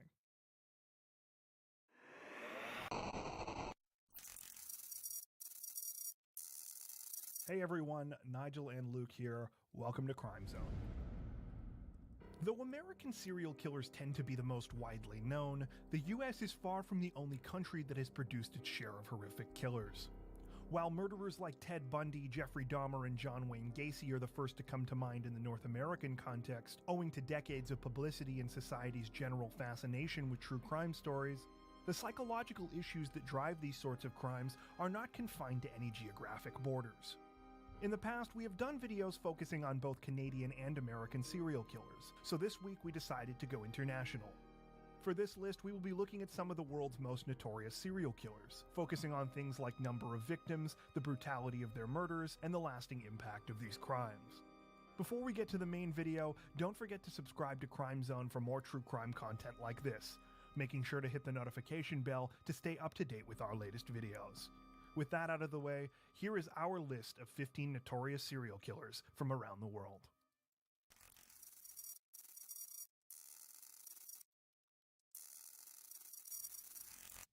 John Bunting was the leader of a group of men responsible for some of the most notorious murders in the history of Australia. Between 1992 and 1999, he and his accomplices killed 11 people, disposing of their bodies in barrels in an abandoned bank vault in Snowtown, South Australia. Despite none of the men being from Snowtown, and only one of the victims actually being killed there, the town would nonetheless become the namesake of the murders. Though motivations for the crimes remain unclear, Bunting convinced his accomplices that their victims were either gay, pedophiles, or simply weak. Some of the murders were reportedly preceded by torture, and Bunting also attempted to steal the identities of several victims to gain access to their bank accounts. The trial was one of the longest and most publicized ever to take place in Australia, and in the years since has spawned a series of books and at least one film about the murders.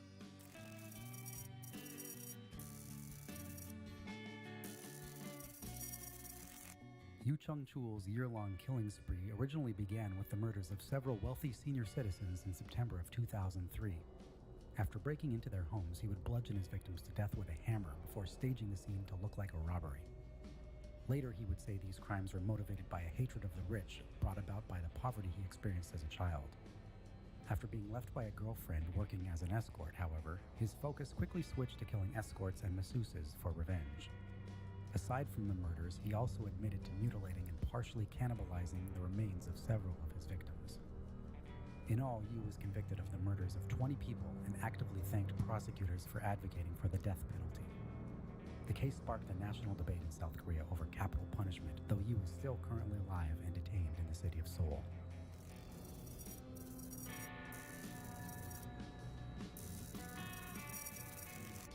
It is perhaps not surprising that estimates vary wildly about the number of murders committed by Yvonne Keller, given that he was able to kill for a shocking 17 years before his eventual arrest.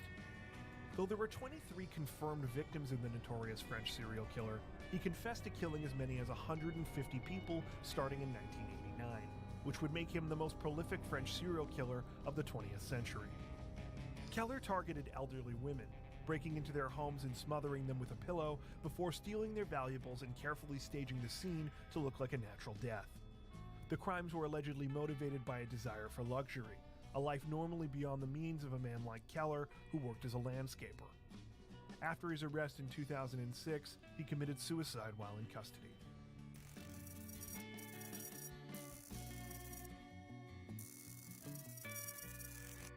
Fernando Hernandez Leyva, also known as Pancho Lopez, is Mexico's most prolific documented serial killer. He was convicted of 33 murders but suspected to have committed well over 100 across 5 Mexican states. His staggering desire to kill has been attributed to a psychopathic personality disorder, once replying during questioning that he had to kill his victims because he didn't know how to do anything else.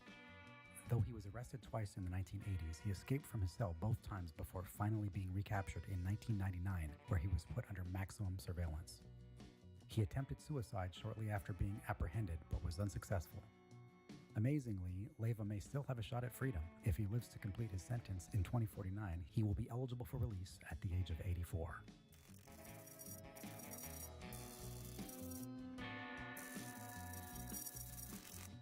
Moses Sitole was responsible for the horrific rapes and murders of at least 38 women between 1994 and 1995, but is suspected to have killed many more.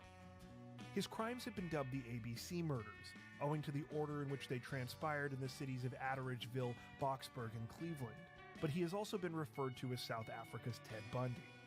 Sitole would lure women by offering them job interviews with his fake charity, after which he would take them to remote locations to rape and murder them. Even more horrifying, he would sometimes phone the families of victims for no other purpose than to taunt them. After his capture, Satole was sentenced to more than 2,400 years in prison, the product of consecutive sentencing for 38 murders, 40 rapes, and 6 robberies. He would be legally required to serve at least 930 of those years before being eligible for parole.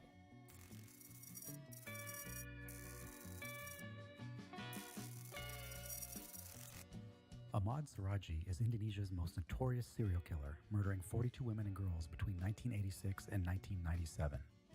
A cattle breeder and shaman, Siraji believed that he possessed magical powers, and many of his victims were female clients who sought his guidance on things like maintaining beauty and acquiring good fortune. Siraji claimed he began killing after his deceased father appeared to him in a dream and commanded him to drink the saliva of 70 dead women in order to become a mystic healer. As part of a ritual, he would bury his victims in the ground up to their waist before strangling them, later disposing of the bodies in a sugarcane field near his house. The heads were always buried facing his house, which he believed increased his supernatural powers. Siraji was sentenced to death by firing squad and executed in 2008.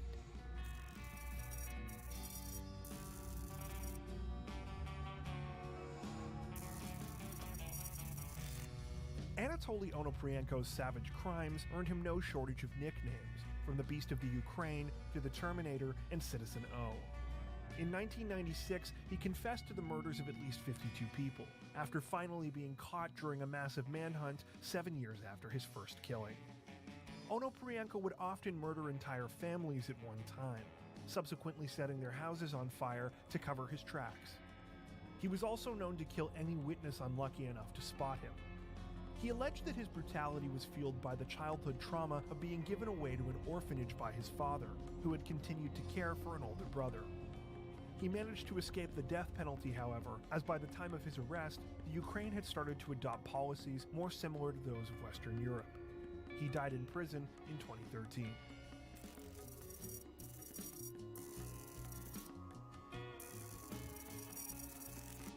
Though he isn't the most prolific serial killer in Russia's history, Alexander Pichushkin's crimes are nonetheless chilling.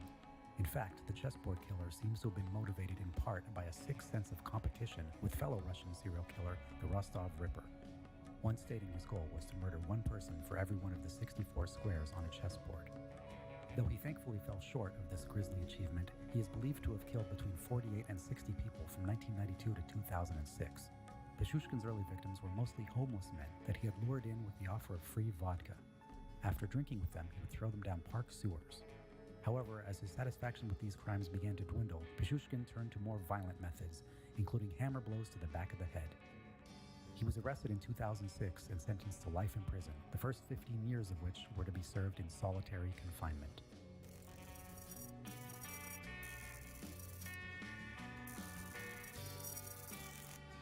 Having committed 67 murders and almost 24 rapes between 1999 and 2003, Yang Xinhai is China's worst confirmed serial killer since the establishment of the People's Republic in 1949. Dubbed the Monster Killer by Chinese media, he would enter victims' homes at night, committing rapes and often killing entire families using axes, shovels, and hammers.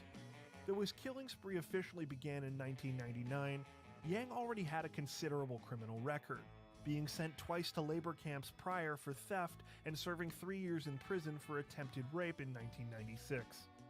While his motives remain unclear, quotes after his capture suggest both a deep resentment of society as well as an enjoyment of the crimes themselves. After being convicted on February 1, 2004, Yang was executed by firing squad less than 2 weeks later.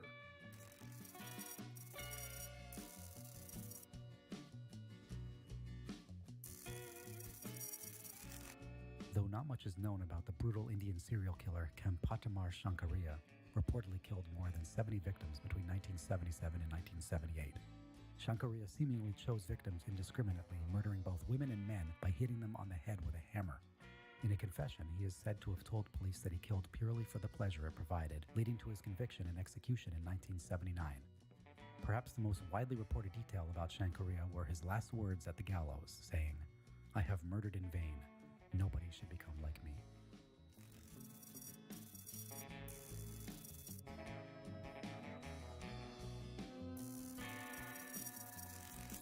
Pedro Rodriguez Filio was just 14 years old when he committed his first murder, the deputy mayor of his hometown in Brazil.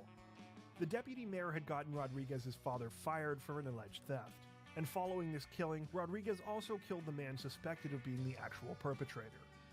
This began an almost 40-year span of murder that resulted in anywhere from 70 to well over 100 victims. The vast majority of the people Rodriguez killed were other criminals, many of whom were incarcerated with him during his more than 30 years spent behind bars.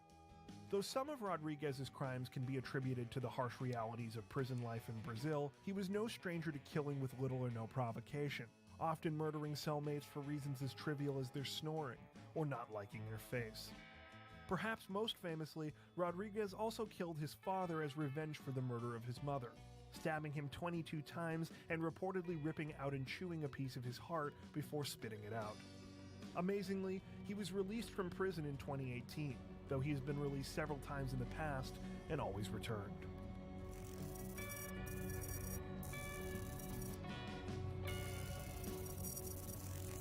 Like in many cases involving serial killers in the medical field, only a fraction of Niels Hogel's true crimes were initially discovered. From 2000 to 2005, he used his position as a nurse to murder at least 85 patients while working at 2 clinics in Germany. Despite several red flags and the suspicions of various staff at his first clinic, Hogel was merely forced to resign from his first clinic, receiving a glowing letter of recommendation which he used to acquire a position at the second clinic. Here too, unexplained emergencies and fatalities spiked, though again nothing was done by Hogel's superiors at first. This finally changed in 2005, when colleagues caught him intentionally manipulating a patient's syringe pump to administer dangerous amounts of an unprescribed medication. An investigation revealed that deaths had doubled during Hogel's 2-year time at the clinic, over 70% of which could be connected to his working hours there. Even so, the investigation initially only led to a short prison sentence and a temporary employment ban. Further investigations led to the creation of a special commission that finally uncovered the full scope of Hogel's crimes in 2017. In 2019, he was sentenced to life in prison and convicted on 85 separate murder charges.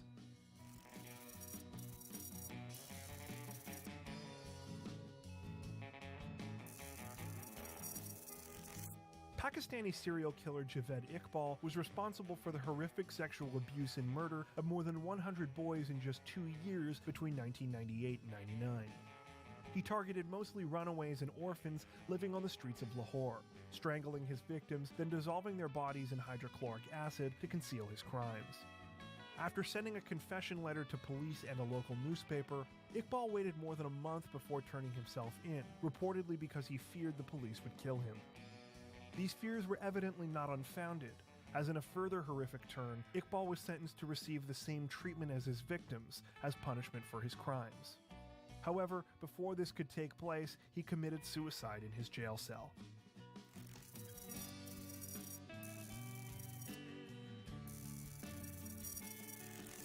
Owing to their similarly horrific crimes, comparable number of victims, and same countries of operation, we opted to give both Colombian serial killers Luis Gavarito and Pedro Lopez the number 2 spot on our list. Pedro Lopez's crimes took place first, where between the years of 1969 and 1979, he raped and murdered at least 110 and as many as 300 young girls, earning him the nickname the Monster of the Andes. After a failed abduction in a market in 1980, Lopez was arrested and confessed to killing dozens of girls. The police initially had a hard time believing the shocking confession, and were only convinced once a flash flood uncovered a mass grave containing the remains of many of his victims. Like Lopez, Luis Gavarito earned a nickname owing to the savagery of his crimes. Known as La Bestia, or the Beast, he has at least 138 victims and is suspected to have killed hundreds more, making him the most prolific serial killer in the world that isn't a medical professional. Like many serial killers on this list, he targeted vulnerable young people who were either homeless, poor, or orphaned. He was arrested in 1999 after more than 7 years of brutal killings that spanned Colombia, Ecuador, and Venezuela.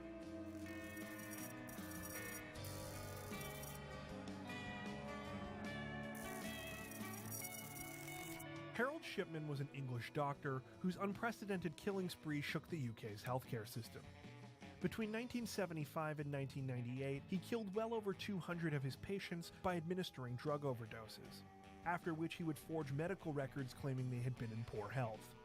Though the exact number of Shipman's victims will likely never be known, his confirmed murders make him the most prolific serial killer in modern history. In March of 1998, suspicions about the high death rate of Shipman's patients led to his investigation. Though the investigation initially turned up insufficient evidence, police refocused on 15 specific cases in 1999, eventually leading to his conviction in these cases the following year. It would take several more years of investigation, however, to understand the full scope of Shipman's crimes, leading to several changes in both the UK healthcare system and death certificate practices. In 2004, Shipman committed suicide in his jail cell on the eve of his 58th birthday. That brings us to the end of our list. Are there any killers you think we missed? Let us know in the comments below. And if you enjoyed our video, don't forget to like and subscribe to Crime Zone for more true crime content like this, making sure to hit the notification bell to stay up to date with our latest videos. Thank you for watching.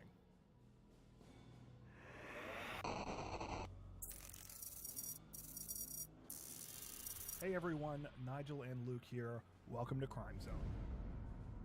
America's relationship with drugs has always been a complicated one, to say the least. Though there is ample disagreement between those who believe in the country's drug war and those who wish to see major reforms to foreign and domestic drug policy, there's no question that there is something of a fascination with the illegal drug trade on both sides of the issue. According to research from the Rand Corporation, Americans spent roughly $120 to $145 billion on illegal drugs each year between 2006 and 2016. And given the highly publicized and growing impact of the opioid epidemic in recent years, there's little reason to believe that figure is trending down.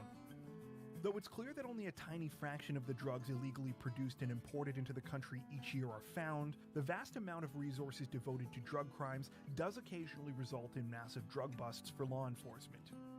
Today we wanted to take a look at some of the largest illegal drug busts in American history. For our list, we've opted to include a variety of different drugs, rather than simply going with the highest weight or estimated value of a bust, which would be dominated by drugs with a higher selling price.